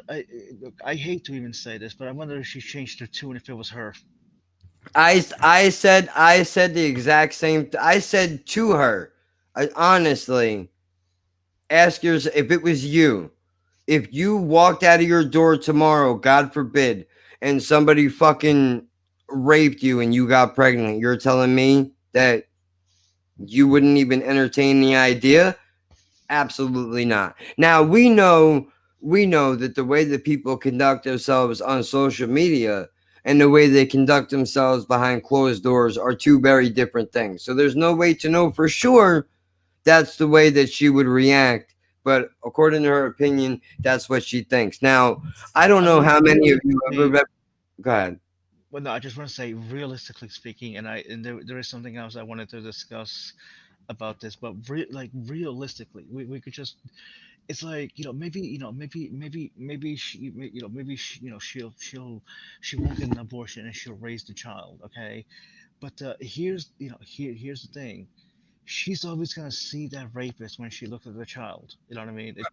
It's inevitable. You know what I mean? Right, Like, there's she's gonna that. grow up hating and despising that child. That child that child is either gonna grow up and become a serial killer, or just he's gonna grow up and be like, man, fuck this bitch. You know what I Now, mean? Like, just go on. here's a question. Here's a question that I have. Like, birth control, I understand, but for Demos, if he's still here, I see the numbers jumping around. I'm not sure who's staying or going, so I apologize if I have the count wrong. But a question to you is, so, right, like, I know the issues that I have. Now, I don't know if this procedure was available back in 1985, but I do wonder where your thoughts are. What if it comes into a situation like this where somebody like me, who we already know before I even had the chance to be birthed too early, they already knew that I was basically going to be sentenced to a life of discomfort, heavy medical bills, the whole fucking deal. So my question is, I mean, I understand the way you feel about it being a form of birth control, but where do you lie? Like, I think for somebody like me personally, if a woman were to get pregnant and then she finds out that the baby that she's going to be carrying has my issues, I can understand the choice. It may be as cold and disconnected as it might seem. I understand the choice of saying, for if not for myself, for the quality of life of the child, why do that to them? But then I'm a little jaded because I was born with these issues. So I kind of look at this issue from a different lens than a lot of other people. I don't know how many of these people that argue about pro-life or pro-choice have ever walked into an abortion clinic. where there are religious fucking nut jobs holding signs. I'm gonna tell you a story if I could before we change topics, because this shit fucked me up for a long time. Well, So do that. And before we do change topics, there was something else I wanted to mention about, abortion. Going back to, to what you said before about, hey, if she gets an abortion, maybe a heads up, or ask me. You mhm. know what I mean? But go ahead, tell you the. Right. Well, I was gonna say this is a true story. Now, this is not the trip that we took. We went out to Atlantic City for that. No, me and Jen were not dating at the time. Did not matter. I learned about the situation and I did what a fucking man is supposed to do. And I looked that girl in her fucking face and I was like, dude, I know this is not my. And I swear you can ask her. I will call her in here and she would tell you that I fucking said this, dude. But I looked at her and I said, yeah, see. He goes, now see, you're talking blood. And let's say that that's my first kid. I think it would kill me. No, dude, 100%. I agree with you. It is not an easy decision to make. And unfortunately, I understand both choices regardless. If you wouldn't have the heart to do it, I could see that. And then also sparing the child. And let's be fair, the family, a lot of very, very heavy medical bills. I could understand that as well. And for us to pretend that these are not part of the dynamics of this conversation is ridiculous. And if we all could just, I know it's not easy for everybody to sit down and really just have these open conversations, but it's No. now more important than ever. Yeah, but if I can give, wow, there's so much to talk about. Right, well, I'm not gonna change subjects on you, dude. I'm not No, gonna. no, no, no, no, no, no, I know. I was just saying there's a lot to talk about. Just this one topic. I wasn't talking about the change subject. Oh, right, yeah. Like there's this is why, dude. Like I really believe. I mean, there's a lot to be said about hot button issues, dude. But I think if we honestly took the time and just kind of talked it over a little bit, I don't think they would be as scary as people Well, think. it's not that they're scary. It's it's not that they're scary. It's just everybody has their own opinion, and like not every person you argue with argues in good faith. Right, that's And true. That is true. I mean, but no, dude, listen. Listen. Again, I'm not telling you this because I want to pat on my fucking back. I'm telling you this because, yeah, this was a fucking. I saw the situation for what it was. I'm not rich, y'all know that. When me and her even first started hanging out, I was sleeping on the floor in my mom's living room with no bed, no blanket, no nothing. One television with fucking Comedy Central all day. That was the end of the story. yeah, I remember Despite that. all of that, despite all of that, I hear this situation and I say to her in private something that a lot of other people, may not say. Things that her own fucking family wouldn't even entertain the idea of, but that's not for me to really discuss here. I said to her, dude, I'm not telling you that I should have any impact on your decision making at all whatsoever. I understand you can go through it. I understand I'm not the one that has to be on the other side of this procedure, regardless of whatever you choose. But I would like you to know that if you choose for some reason to keep this child, I will do what I can to help you raise it. I'm not saying that I'll be the fucking perfect parent. I mean, it's not my kid and we're not whatever, but if that's what you want to do, then, I will support you. I won't try. I will support you. I'm not always going to fucking, whatever. I told her this and, she thought about it. I mean, ultimately, obviously, there's not a kid running around here. I mean, we could have shipped it off somewhere else, but that's not the case. And the reality is that she went through with the fucking procedure, and if she hadn't, it would have killed her. That's not a maybe. There's a guarantee. So, I mean, we're not going to get into the deep, dark crevices of the situation and what it was, but I just want, while I am pro-choice at the same time, like, I wanted her to know that if she didn't want to be, she didn't have to be alone in that decision making. And I know, who the fuck am I to, how dare I open my mouth when I don't have financial stability? But I figure even a hand with a loose grip is better than no assist at all, right? Well, So, yeah, it's like you were being you were being there for her. You were gonna try to. I mean, it would have been hard. It would have been of course, incredibly fucking hard. Like, it's already hard enough to raise a fucking child, when both parents have, or when one parent has a job. Imagining raising a fucking child poor with no. Ugh. can't I even mean, imagine. Dude, we wind up, so not to step all over you here, dude. And I know that I'm being a little long-winded, so I just wanna get the well, original. I didn't want to say, anything, but yes, you are being long-winded. I'm sorry. Well, you know what, I mean, while you're on the top, sometimes you just gotta try to hit all the bases at once, like you do. But anyway, we wind up. This is for a different thing. She needed to get a checkup, ironically, for a fucking heart doctor to get a stress test. Right now, it just so happens that this heart doctor happened to have the step right before the abortion. Like, in other words, there was a doctor's office next to this heart doctor.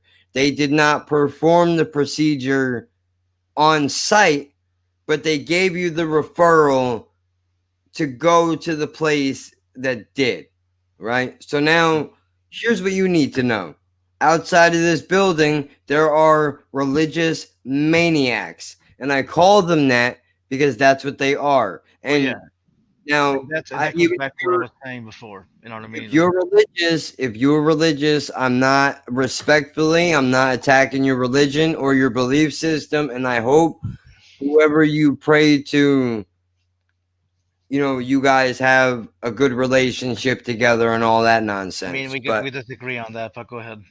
Yeah. So look, these people are outside of this doctor's office. They don't care that there's more than one doctor in here. They have picket signs, screaming and yelling, carrying on like fucking animals. And I would only hope that if Jesus Christ was an actual individual, that he would not hesitate to put these motherfuckers in their places. But that's another story for another time anyway. Continuing on. I don't know if this was the real story.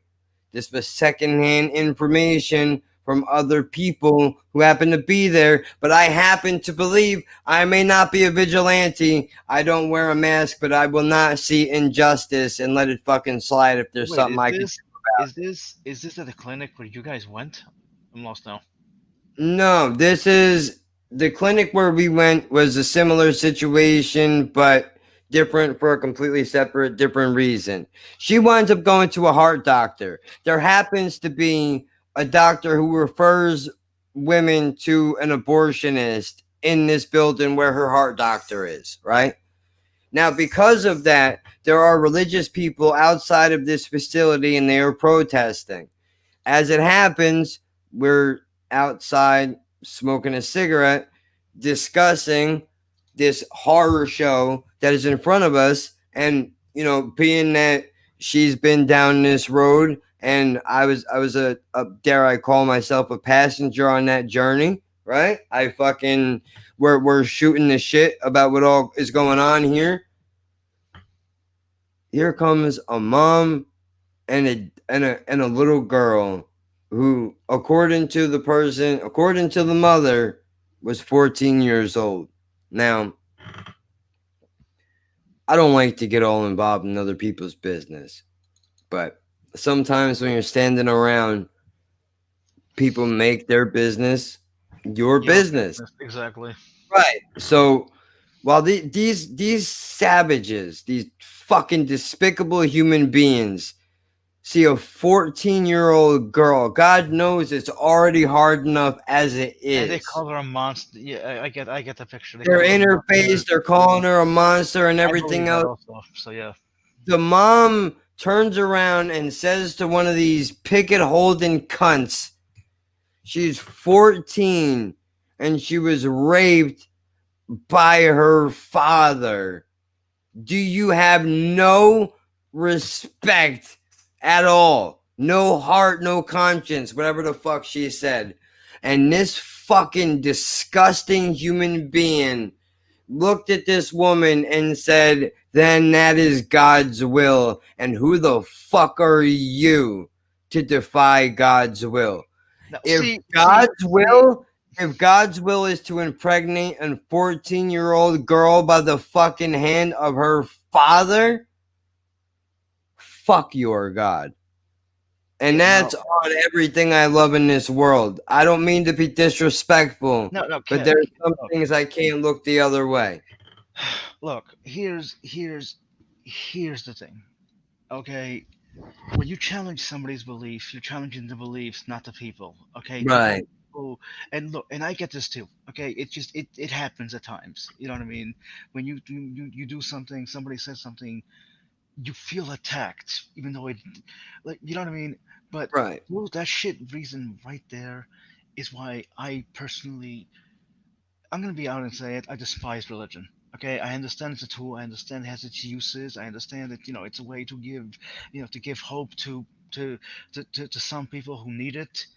But that If shit I right could, there if I disgusts me. could, if I could, real quick, I just want to make. I wanna quote a fucking Jedi Mind Tricks song intro. I don't remember the name of the song, but the intro is a guy talking, and he says, "What we think we understand, where we've been, where we're going. Once you think you understand where we've been, where we're going, the more you begin to see we've been lied to by every institution. What makes you think the religious institution is the only one that's never been touched?" Yeah, see that I like that because that is literally it. You know what I mean? That is it. Just okay. I get it. It's a tool. People need it to whatever. Some God, people, yeah, dude, I agree. Some people, I know guys who are in Narcotics or Alcoholics Anonymous, and without religion, they would be dead. There are some people that when they go to before they walk in the food store, they have to say, Jesus, take the wheel.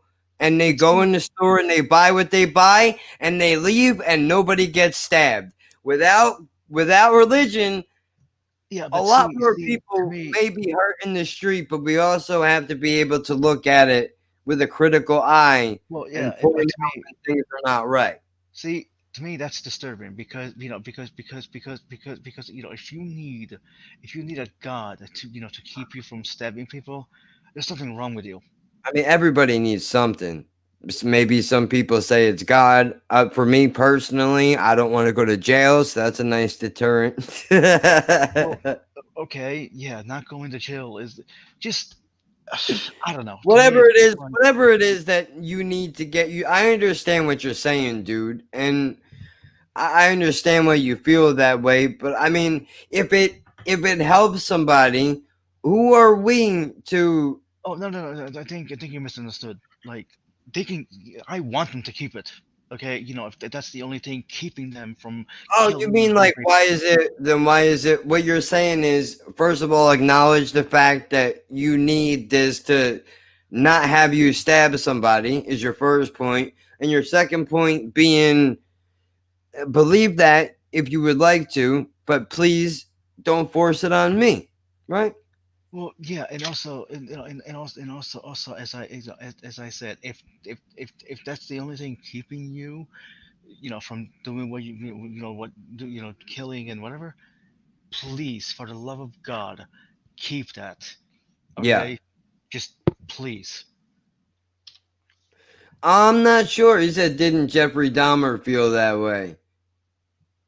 What the? Mm, Okay, look, either Demos is just fucking with us, or he might be. That might because be a yeah, okay, legitimate because question. well, no. See, here's the thing. Here's the thing about Jeffrey Dahmer. He was an atheist, right? And before he went to jail. Wait, that's the guy that lived in Milwaukee, right? That was killing and eating all them gay dudes? Yes, he didn't eat them. He made them into comatose sex slaves. Bro, that poor fucking Asian kid. Can you imagine being on the streets of fucking Milwaukee? You're naked, you're in your fucking underwear, you run out of this fucking stranger's doorway that you just met at a fucking bar. You finally flag down 2 cops. You're like, holy shit, my There was heart's a black racing guy. 1,000 There miles was a an hour. black. This motherfucker's trying to kill me. You're never gonna believe this dude. He's got barrels of acid inside of his house. I'm sorry, officer. We're just having a lover's quarrel. Don't you worry about that. I'm gonna bring him inside. He's had a little bit too much to drink. No, you don't understand. Please, it's the end. And then a couple Wait, was weeks it later, Asian or was he black? I body. forget. What? Was he Asian or black? I forget. I believe he was Asian. I could be wrong. But I mean, imagine that, dude. And I know this has nothing to really do with the conversation that we're having. But could you imagine the guilt you must have felt if you were one of those police officers to go, "Oh fuck"? You remember that conversation we were talking about with that real sexy chick that works at the corner store that we both like to eye bang, and we just didn't feel like paying attention to this dude because we were too busy eye fucking her? Yeah, there he is over there. I think we fucked up. But no, I think in the especially in the 90s, um, let's just say gays weren't really liked. Well, no, dude, I know. I remember the commercials of that shepherd kid. Of the What? police chasing him through. You remember the commercial, the old infomercial, where a bunch of bullies are chasing a kid through they're chasing him through a field, and they beat the shit out of him, and I think they almost beat him to death, or they did beat a kid to death, and it was an ad, a campaign, justice for somebody, because some poor gay kid got he got the life beat out of him, literally. For being a homosexual, they beat him to death. And while Yeah. I've had my moments of prejudice. I'm not gonna lie to anybody, but I would never I co-sign mean, hurting somebody because of well, what they're attracted to or who they love. That's see, crazy. yeah, see, here's I think Jack quotes one of the serial killers who said he stopped believing in God and started killing because there was no consequence. Mm. That sounds like some shit Charles Manson might say. Well, no, it's not even just it's okay. Look. Here's the thing. If anyone does that, they're fucking retarded. Okay, because what? I'm so good. I'm being an No. idiot. Just because there may be no God, it does not mean that there's no consequence. Okay, you still have to live with the. What are you doing? I'm loosening up my shoulders a little, man. Getting No, in the vibe. yeah, I'm Just trying because to. we're talking serious doesn't mean I can't try to relax a little, right? I'm hearing you. I'm sorry, but Well, it was a bit distracted. You. well, it's kind of, but no. What I'm trying to say is that just because God is dead, quote unquote, it does not mean we just throw away our fucking morality. You know what I mean? It No, doesn't mean we can do absolutely. whatever the fuck we want. Like that's, if anyone did that, they're fucking retarded. Well, no, You know what I mean? absolutely. You're I mean, there are 100%. people. Yeah, there are people like that, like the quote, like what Domos just says. But no, that's stupid. Well, yeah, I mean, dude, like I stopped believing in God and started like, you know what the sick part is, dude? I understand that moment. I'm not a killer, but I've been angry enough to the point where I can see where that choice is made, because I've had to make the opposite choice, where I've had to back off of that ledge and tell myself, like, this level of anger is for killing ulcers and heart attacks. So what are we doing? Well, You know what wait. I mean? Yeah, hold on. Let me actually address something else. To say there are no consequence because there's no God is is really stupid, because there's always a consequence to something. You go, you go out in the street, you're gonna get hit by a car. That's a consequence. Now, Mm. now, what you can say, where does the morality come from? Okay, Demos either. No, he said, "Where does your morality Oh, come where from?" does my Your morality come mind. from? Yeah. Uh, well, good question. I guess it's from the people, around me. No, okay, Well, see, that's that's exactly why I brought up these situations, because this is where this is how I this is, and similar to you, this is how I formed my moral compass, right? She needed to get she needed to get it done. She's not happy about it. You want me to tell you the truth? Do you want me to tell you the truth? Despite the fact that she was raped by somebody, she still feels guilty. To this day, she still well, feels yeah. guilty.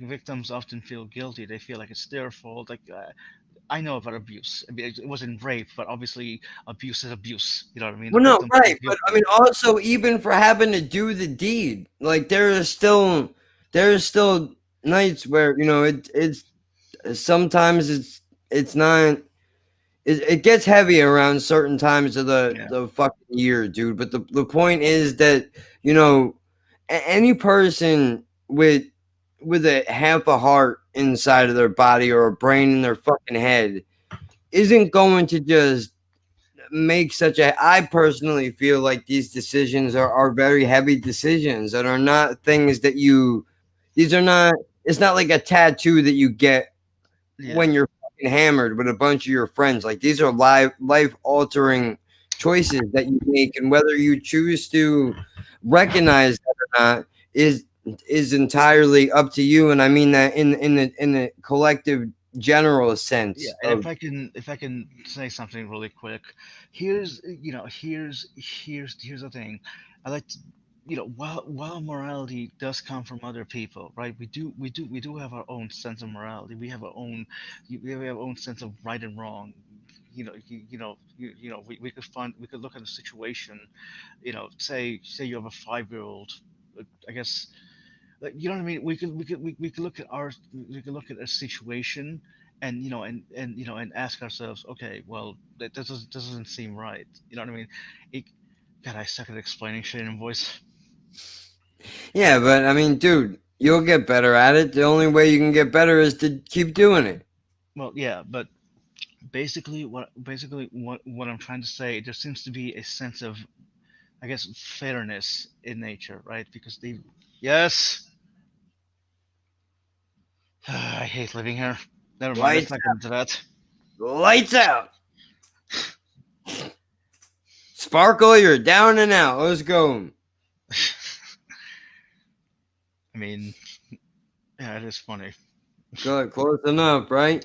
I mean, dude, 100, dude. I mean, look, we all do gather, I think, our morality from people around us, and maybe some of our personal situations do mold that as well. But I've also found that my my moral compass has changed considerably Yeah, over the years. yeah, and also it's not really an easy question to answer, because where does your morality come from? If you mean mine personally, I I can't answer in voice. Maybe in text. He says morality changes by culture. That doesn't. That's true. But Oh, but yeah, well, culture may sway some people and their choice of moral standards. Mine do not change. Mine have been consistent. well, They've no, changed. no. Well, he's just saying they change by culture. Like yours don't, don't change. They may evolve, but they don't change.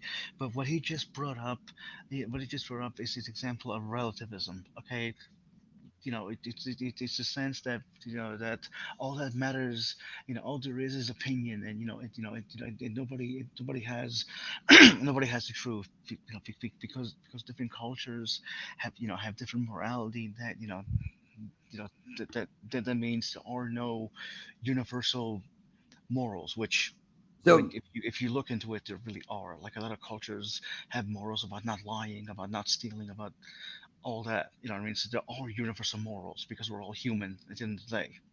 You know what I mean? so basically what you're saying is, I guess I'm trying to figure this out. So can you give me an example of how maybe something that could happen that could change morality from a culture standpoint? Is there an example that you may be able to give me? Hmm. Because I just wanna try to make sure that I understand. Like Uh, this is why I like studying philosophy a lot. But repeat your question, please. it says, well, the it's not so much about, well, I put it in the form of a question. Like, can you give me an example of how culture may have influenced a change in morality? Think of the Romans. Oh, okay. Okay. So years and years and years ago, Or the like it Greeks, was but yeah. all right to fuck kids. That's just what they did. But culturally, we all got together as a collective until eventually there was enough of us and we said, hey, I say nay nay. What are you doing? Get out of that kid's asshole. Wipe your mouth, mind your goddamn business. Go marry a fucking adult, will you? I don't care what it I is. mean, Man, woman, doesn't matter. okay. I'm not gonna defend that. I will just say that the relationship usually was between a master and a student. It was meant to bond the two. Done. Okay. Well, I can see how that would be a defense. At the same time, I'm not saying it's right, by the way. no, I know. I was gonna say, at the same time, if your girlfriend walks in on you, fucking the neighbor, and you say it wasn't you, does that mean you were really somewhere else?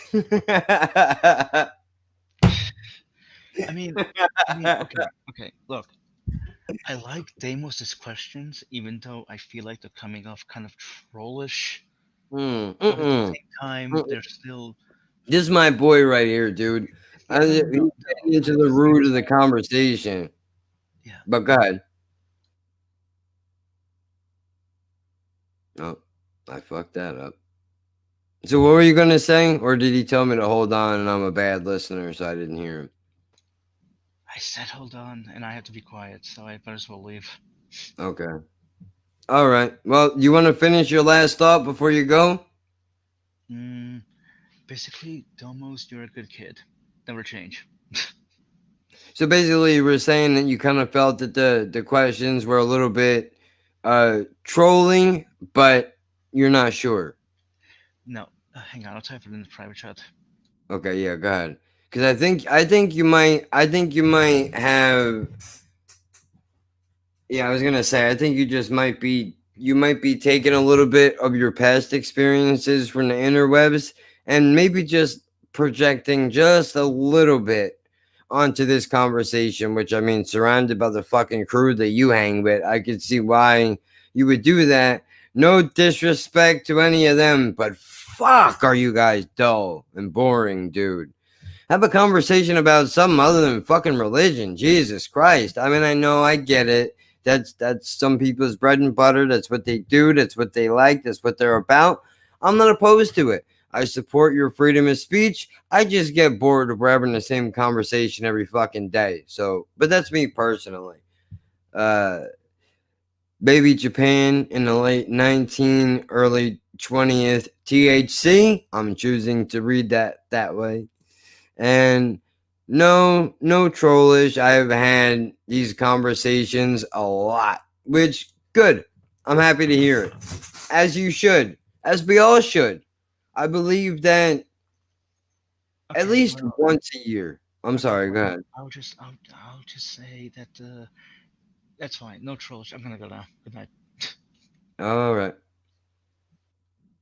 So, well, there's my fucking big ass head again. I think that it's important that at least once a year, and preferably not around election time, that we take the temperature. What is it like outside? Where are our friends at in our lives? Do I find myself lining up with only people that support me politically and in my ideology, whatever it is? Or am I surrounded by people where we are having conversations that are actually conversations that are worth having? I give better answers in text with a lot of space. Well, then get to writing, motherfucker. Jesus Christ. Come on, then. It's fucking cock tease over here. For a man that likes men, goddammit, you leave the rest of us hanging, you fuck. Glad to be back, and it's good that you're still going strong. Well, I appreciate that you're back, dude. I didn't know what happened to you. I would be lying if I said that you haven't crossed my mind a few times. You know, well, I mean, everybody does. I think about all of you guys. You know, some of you used to hang out in the chat. Others have just disappeared completely off of the channel. And then some of you guys just pop up in random chats. I mean, we got new additions to the fucking show. Jarhead was floating in here earlier. Appreciate that guy. You know, obviously, you all know Midnight Sparkle was in here before. Yaki Taxi for the fucking OGs that have been around since the beginning. Will be familiar when we were doing crazy shit at all hours of the fucking night because we're international, goddammit, and that's how we do things. Of course, Demos, can't forget the fucking guy who pretty much runs the fucking ship either way. I mean, I appreciate that. I'm glad that you're still around to even check in on a live stream, dude. I'm very happy to report that we are almost up to 600 subscribers on YouTube in under 2 years. I'm proud of that for what that's worth.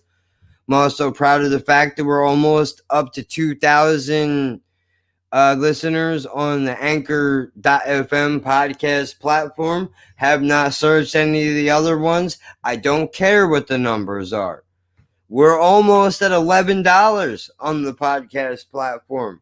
Anchor allows us to go up to 15 before they start matching us up with other advertisers. So we're heading in the right direction. Now, to catch you up to speed with what's going on, Taxi, man, I'm not sure if you're aware of this or how long you've been tapped out for, but for those of you that don't know, if you're new to the channel, if you've been around before where you've been on hiatus, if you're waking up from a drug coma, whatever it is that you got going on in your life right now, I want to let you know that we have merch is now available since the last time we may have seen each other.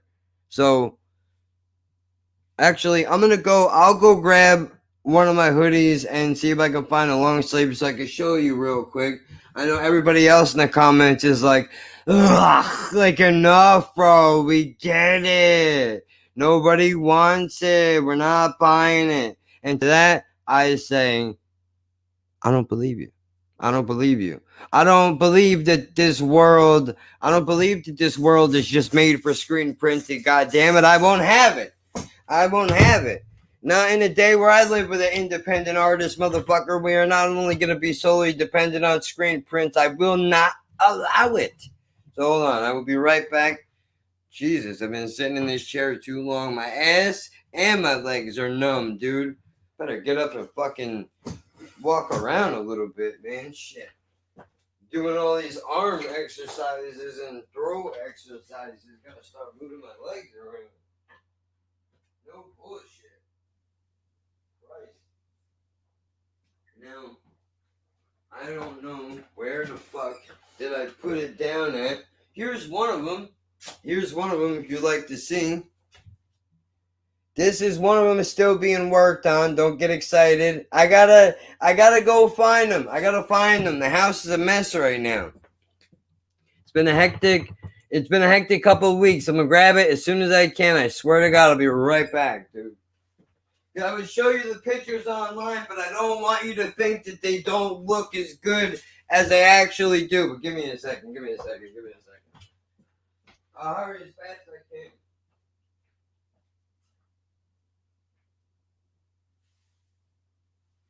why is it that now when I want the fucking thing, I can't find it anywhere?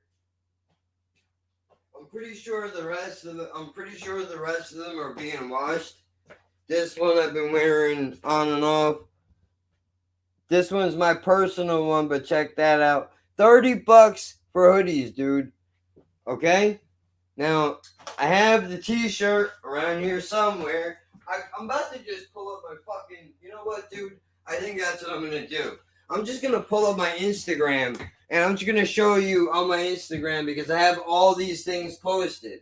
Which, by the way, for any of you that are not aware, you can see all the artwork, new shit, old shit, stuff that is being worked on at Laughing Birds Pod on Instagram, at Laughing at Birds on Twitter. You can order from either place. These t-shirts are custom made per order, and they're done by hand. So, give it a minute. I'm sharing my IG here. Give me a second, because I want to show you. Alright, so check it out. This one I just showed you. But we got some ads moving on here, dude. How badass is that? I'm into it. Right? Check out this fucking beautiful motherfucker right here, dude. Whoa. I am. As a matter of fact, I'm glad that you mentioned it.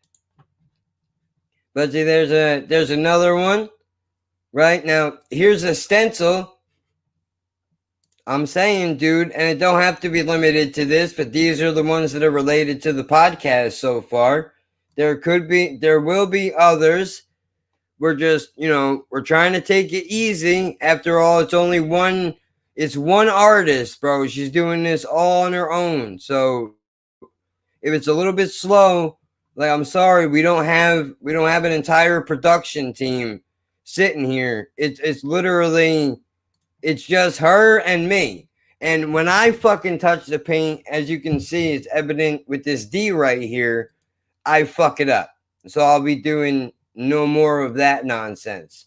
However, to Demos's point, here's the list here's what we have available right now.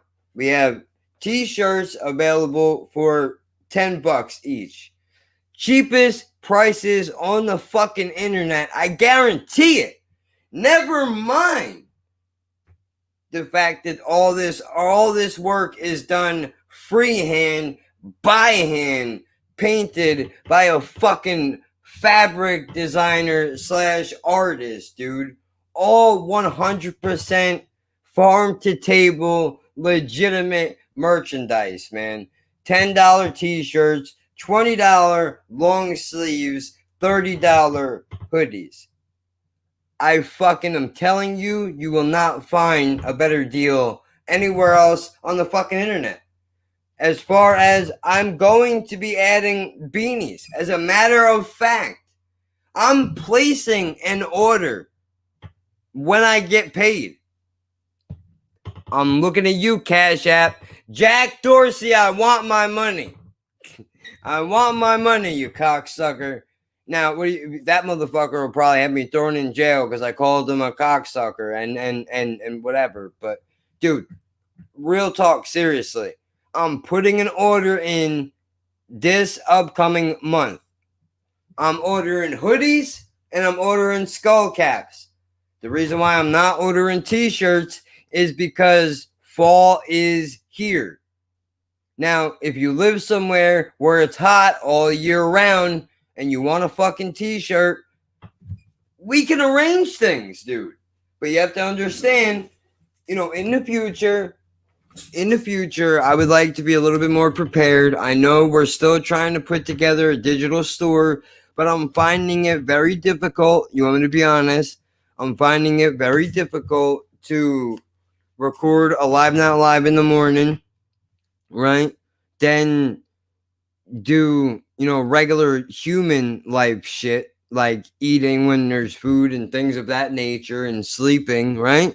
And then having the podcast ready, which has been an issue, even though I'm sitting on 7 hours. I'm weird about it.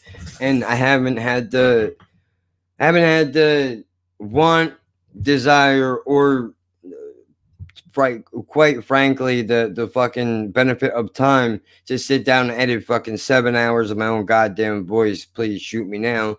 So, I'm finding it a little bit difficult to, be able to do all of these things at once. However, look, man, we're putting it in for the hoodies now. I'm putting my order in on the 1st of the month. Do not say I did not tell you. If you would like to order something, here's the deal. We are fair around here.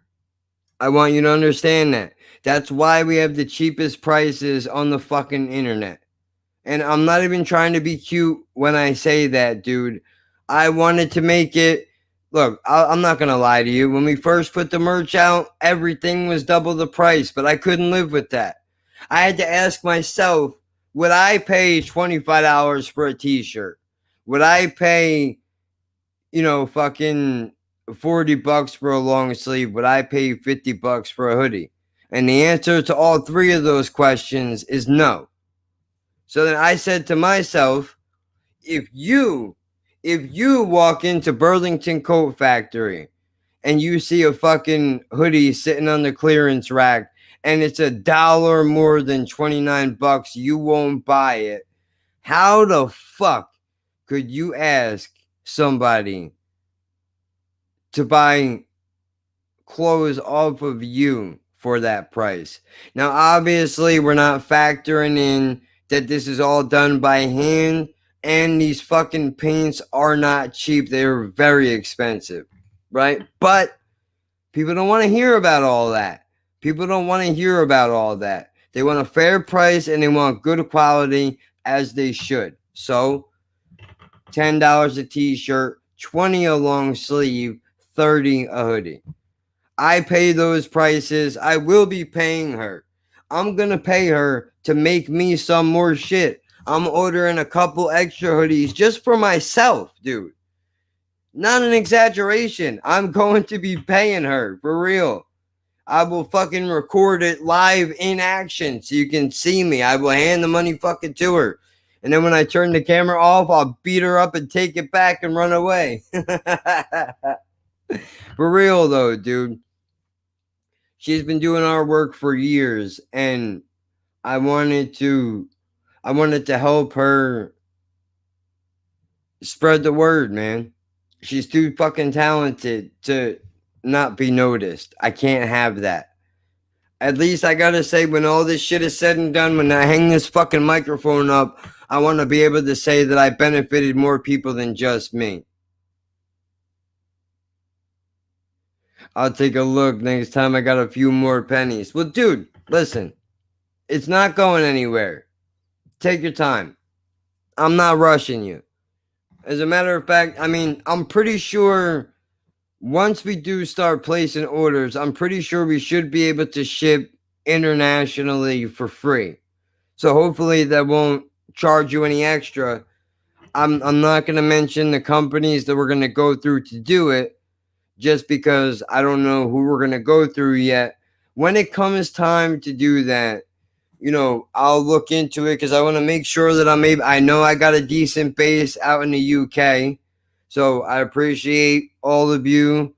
I know I got people over here in America that listen, but I want to make sure that everybody can have the opportunity, if they want, to be able to get some shit. If you have it. If not, I get it. Looking good. Thank you, sir. I appreciate it. Dude, I didn't think that this would be possible. I didn't think it would be possible. A few months ago, I mentioned merch and people told me I was fucking nuts. You don't have the base for that. What are you doing?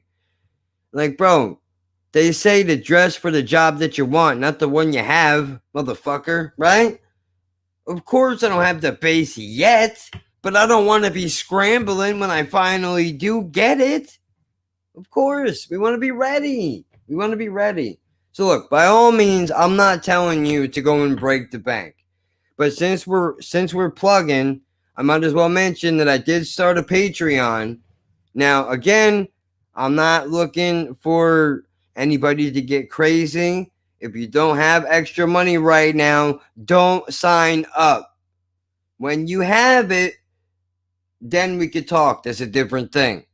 But just so you're aware, just so you know, the Patreon has no tiers, and it will all be run for $1 a month.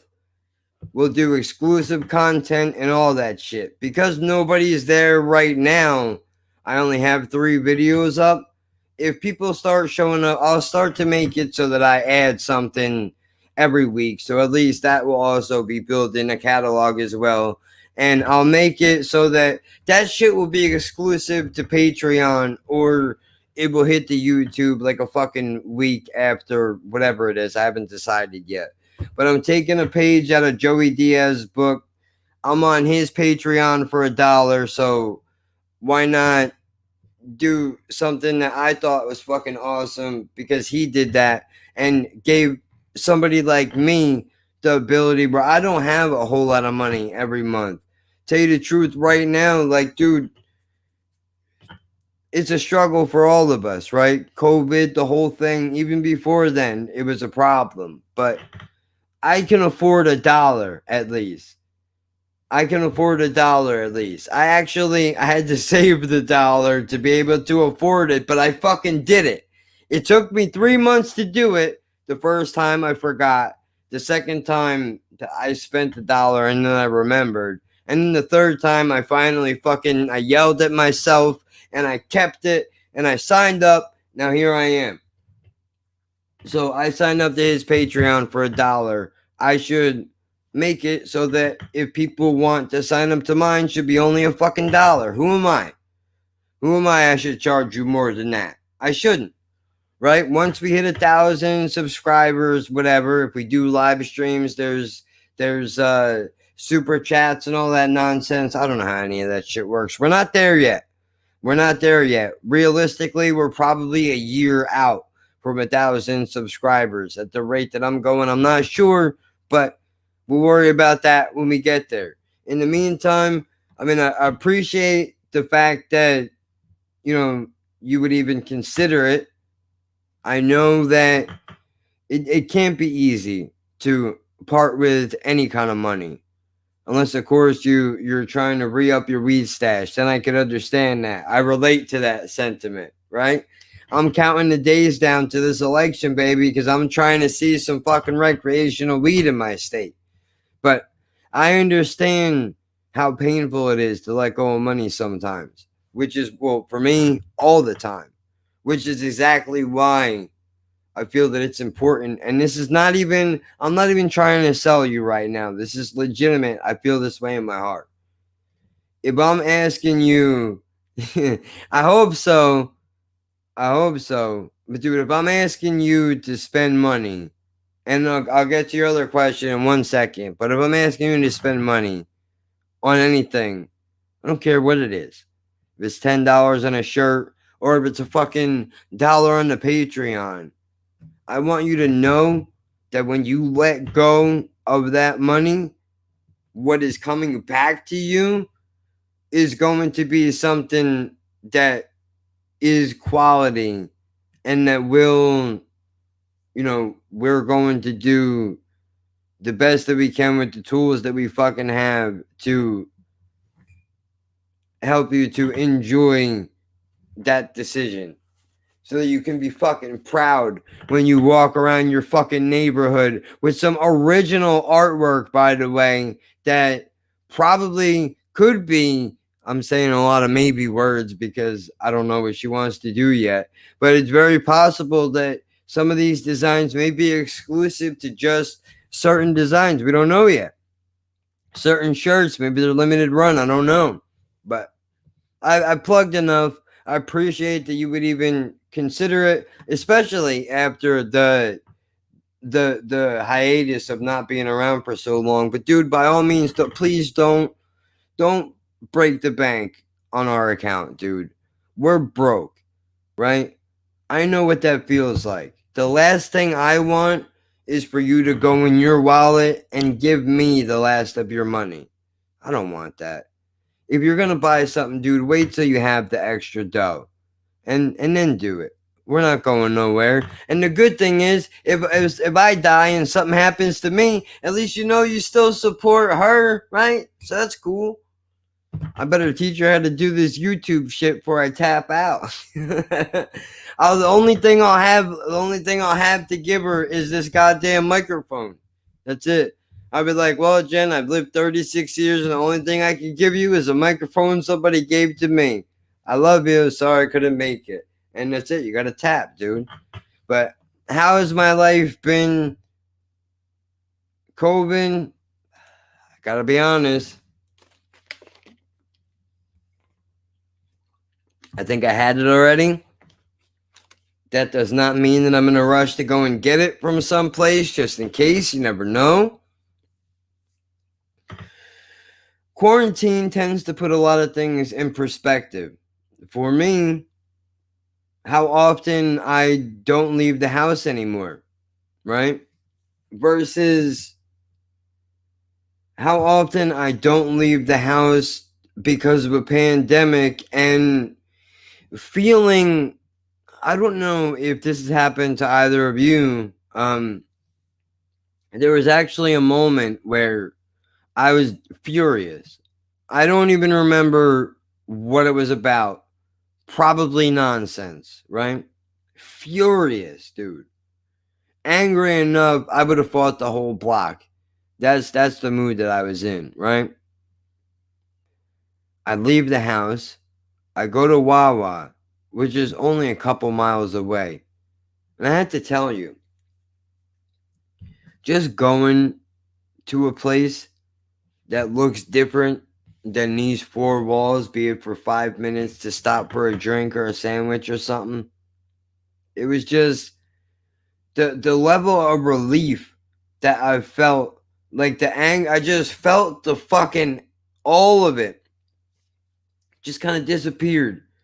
And it was like for a fucking split second, I felt like it was almost like that feeling that you get the first time the streetlights come on and you're old enough that you don't have to fucking run home without getting your ass whipped.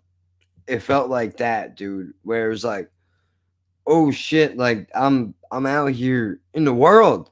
Like there's still a world that exists outside of my apartment. It's easy to forget that. I have been paranoid, depressed, angry. I have felt every fucking emotion you could feel. I've had breakdowns in this room by myself, dude. Just falling to fucking pieces from the depression and just thinking about everything. My life and the fact that this whole thing has made me realize a lot of things. Not to get too fucking dense on you, but I mean, you don't get a do-over in this life, and I fucked up. I fucked up a lot. I'm still fucking up now. I'm trying to find a way to stop fucking up. Cigarettes are no good, but they're great for a fucking appetite suppressant. That is how I was at times. Well, yeah, I meant to ask you, like, I'm not sure if any of this sounds familiar. I know I kind of just selfishly just started, ranting about my own shit. Not even bothering to ask you, how the fuck have you been holding up through all of this shit? Hopefully, nobody's lost any family members or anything like that. Luckily, I've had a few people that have had a couple of scares. Like I said, I already think that I had it back in fucking December. It was actually a Christmas party that I went to that I think somebody gave it to me. I only think that I had it because before it was a fucking fad to say that you had it, because apparently that's the thing to do now. Because God forbid you wear a fucking mask for 5 minutes inside a store, you selfish cunt. right? Like, even if you don't think it's spreadable, dude, I have an immune deficiency. I already make bad choices. I'm not asking you to feel bad for me. All I'm saying is, the least you could do is cover your fucking spitty mouth, right? I have immune deficiency. I don't need extra help. As we speak right now, my own body is killing me slowly. Guarantee it. No need to approve the message. I know for a fact that's what's happening. I don't need to walk into a store and look at you. You who thinks that you're so fucking important. Fuck you and your life. That's what you say to me when you walk in a fucking store with no mask on because you think you're the shit. Fuck you and your life. Fuck your mother. Fuck your whatever she is, your cat, your dog. You know, what does he say? What does he say? I want his family dead. I want his house burnt to the ground. I'm gonna go over there in the middle of the night. I want to piss on his ashes. That's what you say to me. That's what you say to me when you do that. Maybe you don't think so intentionally. I gotta let you in on a secret. I fucking hate wearing the mask. Do you know 9 times out of 10 times when I walk out the door, no one has died at my end? Well, thank Bob for that, dude. And I hope that they don't. Seriously. Like, all shit aside, politics and jokes and all that, I really hope that everybody that's going through this shit right now, that, we all make it to the other side of this in one fucking piece, dude. But I gotta tell you, even at the height of this corona shit, I wouldn't tell nobody this, but you know how many times I forgot my fucking mask inside the house? You know how many times I almost walked into a store and then, realized, like, wait a minute, let me just go down the checklist. Like, phone, keys, wallet, right? I'm going down the whole thing, and then I realized I don't have a mask on. Fuck. I almost just walked in this joint with no mask on. And I got the autoimmune deficiency. So, if I could forget, I'm sure it happens to everybody else. Hashtag gray matter, right? 9 out of 10 times I leave the house, I forget the fucking mask. I hate wearing the fucking mask. I hate that I have to carry around hand sanitizer everywhere I go, but let's not pretend like I wasn't doing that before, because I was. Before the coronavirus, I knew a fucking dude who had tuberculosis. I'll wait. I know. That's fucking crazy, right? Yeah. That old shit that they stick a needle under your fucking skin to make sure it don't bubble up when they send you to jail. That shit, dude. Yeah. That motherfucker had it. Poor kid was a dope head, dude. Like, he had issues. I don't know where he picked it up from. He wasn't a bad guy. He had his problems like anybody else, but, I mean, dude, he caught the shit. I knew something was wrong with him. Because motherfuckers were talking about, her sister was dating this dude at the time, and they all thought it would be a good idea to, I don't know, go over his fucking house and watch movies, yeah? Except, I'm not an asshole, dude. I pay attention to the zombie films, okay? I know exactly what to look for. I'm not saying I'm right 100% of the time, but if somebody starts acting a little bit different, I tend to notice these things. What's going on here? Not today. I don't think so. I noticed this kid's energy is real low. Slouching. When he does talk, he's not doing it with any sort of, there's no energy to it. There's no kick to it at all. Like how I'm talking to you right now, if he was talking, it would be more kind of like this, where it seems like he's just fighting every word to get out.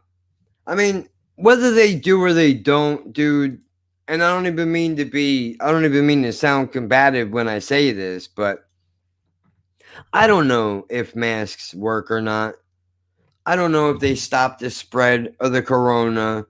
All I know is if I have a mask on and I fucking sneeze, my face is going to get wet and the whole entire store is not going to be covered in my fucking boo-boo juice, whatever the fuck it is, right?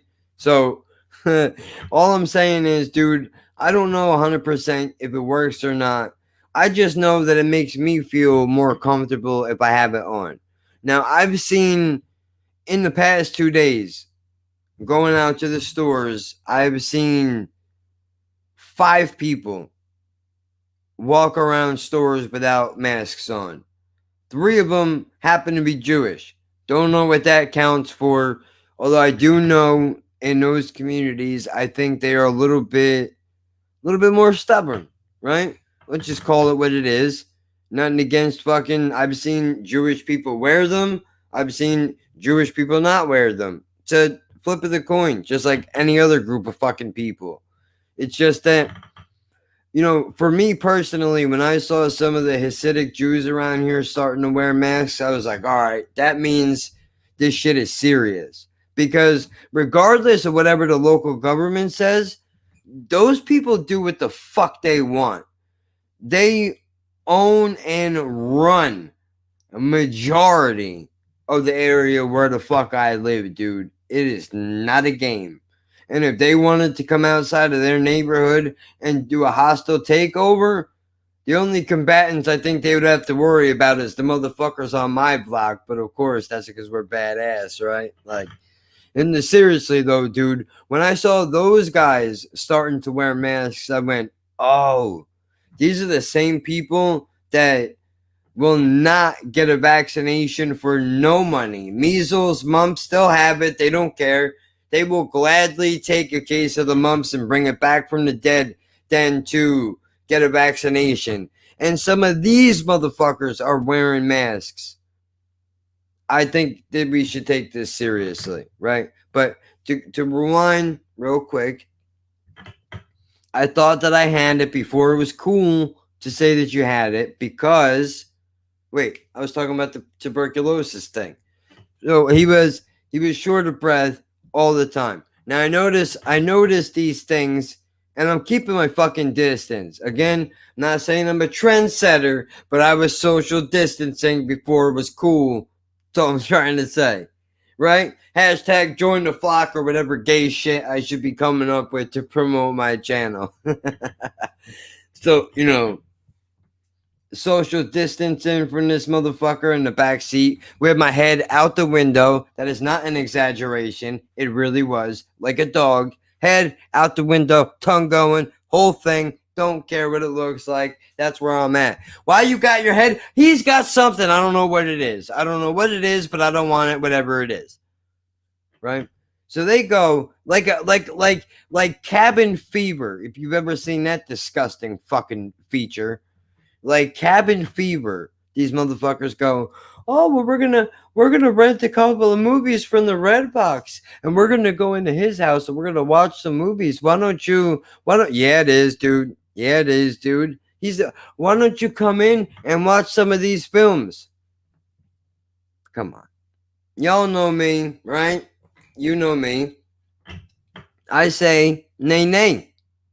They say, why don't you come in here and watch some of these films? I go, you take a look at this motherfucker, right? Now her sister goes into the house and I pull genocide because now I'm doing all right, now I got to get on you this is coming from your man perspective. So it's either you can accept it or you can tell me to go fuck myself. And then if that doesn't work, then I'm going to have to step outside the relationship and be like, okay, take this however you want. This is what I think. And if you want to walk through that door, all I'm saying is you are quarantining yourself away from me. That's all I'm saying.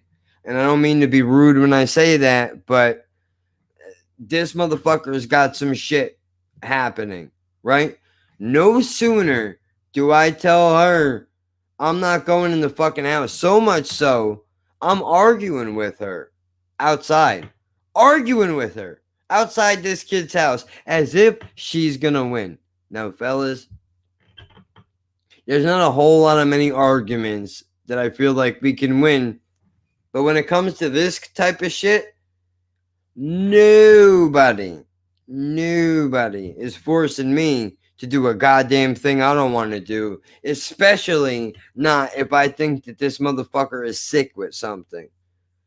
We're arguing outside. No sooner does her sister fucking run out and call her in the house. Jen goes running in there for what reason I have no idea. And apparently, this kid has just proceeded to violently vomit blood everywhere. Horrific. No, I didn't go in and take a look around. I heard, well, you already know. That's one of my buzzwords, dude. Somebody's getting sick. I'm fucking out. I told you he did not look good. I told you that. Why does it take a motherfucker to be getting sick in his living room for you to understand that I'm only trying to do what's right for all of us? And now you have put every single one of us in danger, you fucking motherfuckers. You motherfuckers. And I'm cursing out all of them now because I think I got fucking TB. I got fucking TB. This is how it ends because I gotta fucking hang out with dirtbags. I gotta hang out with dirtbag junk, dude. And I'm going off, bro. I'm going off, dude. Fucking trailer park and blah, blah, blah. Why did I get in this fucking relationship? I'm doing the whole thing, dude. Hot.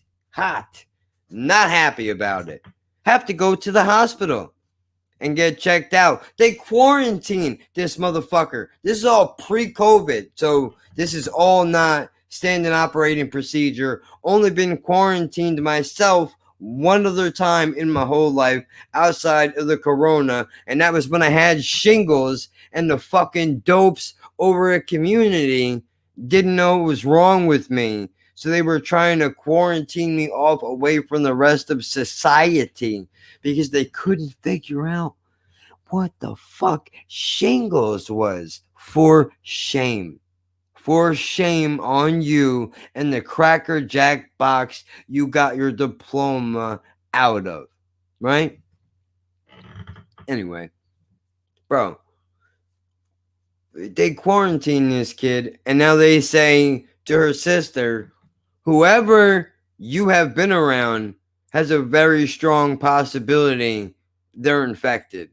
He has tuberculosis. Oh. Please.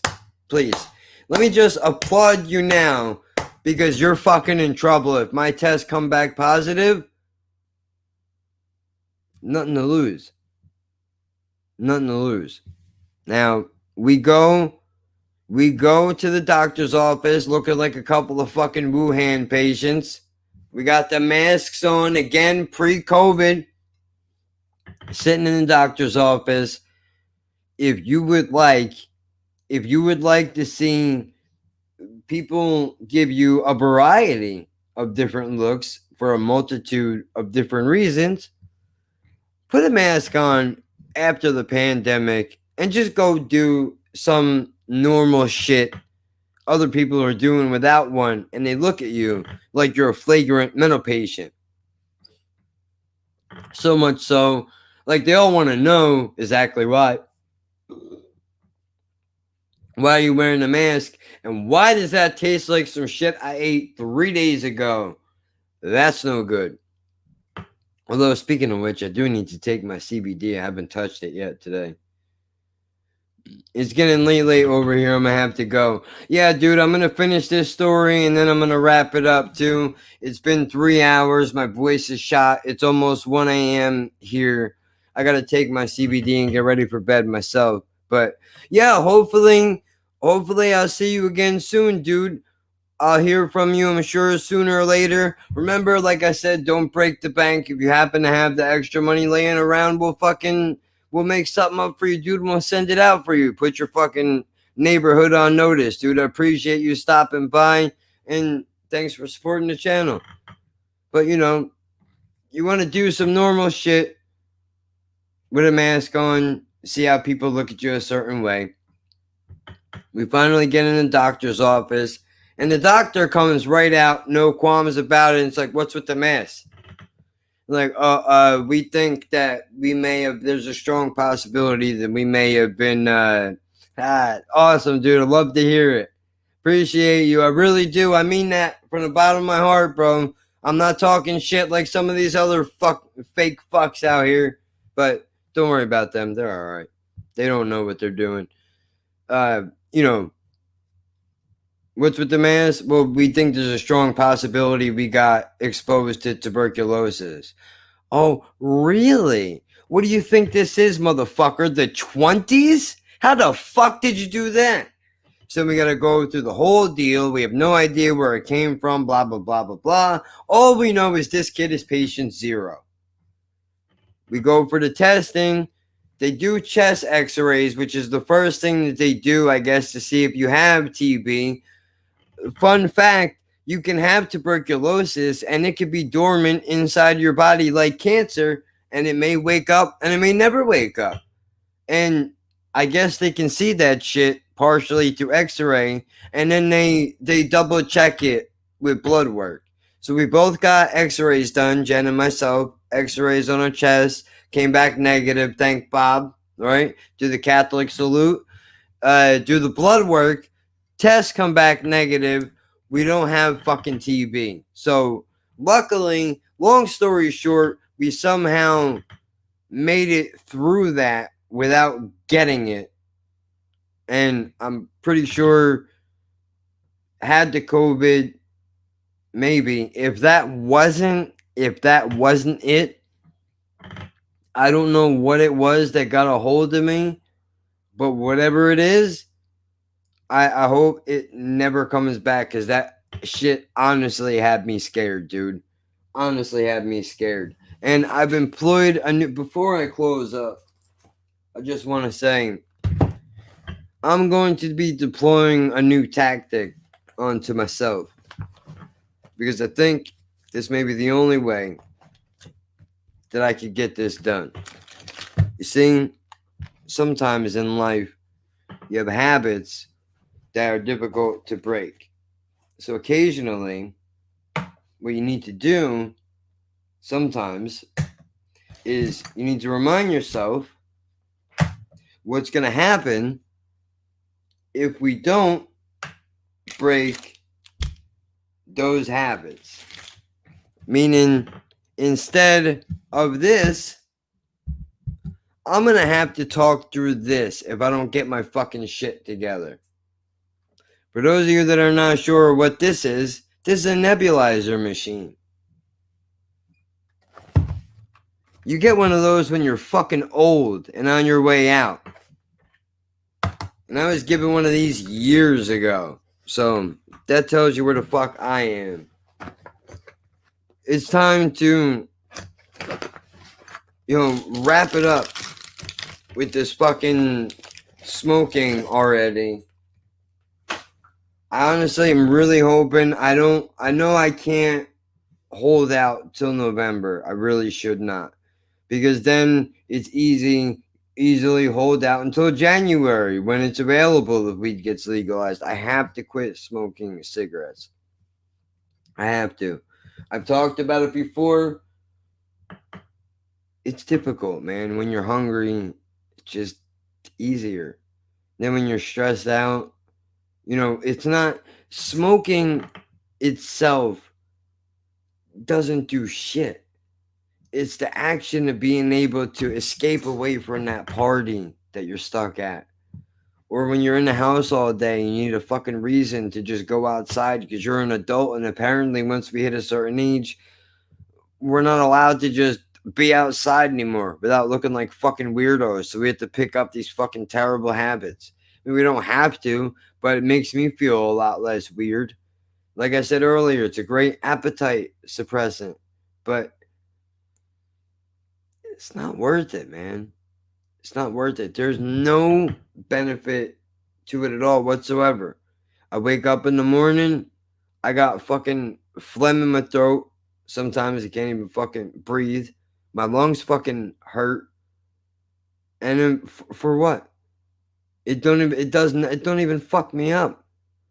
At best, if I don't smoke for a couple of days or a day and I pick up a fucking cigarette, the closest thing I get to high is a pins and needle feeling all over my fucking body after I take a couple of drags, which, to be honest with you, ain't really all that cracked up in the first place, right? Like, I'd rather just smoke some really fucking strong weed and get tinglings and hear voices that way. Why the fuck not? You know, the way nature intended it. But seriously, I would like to keep an ashtray around, of course.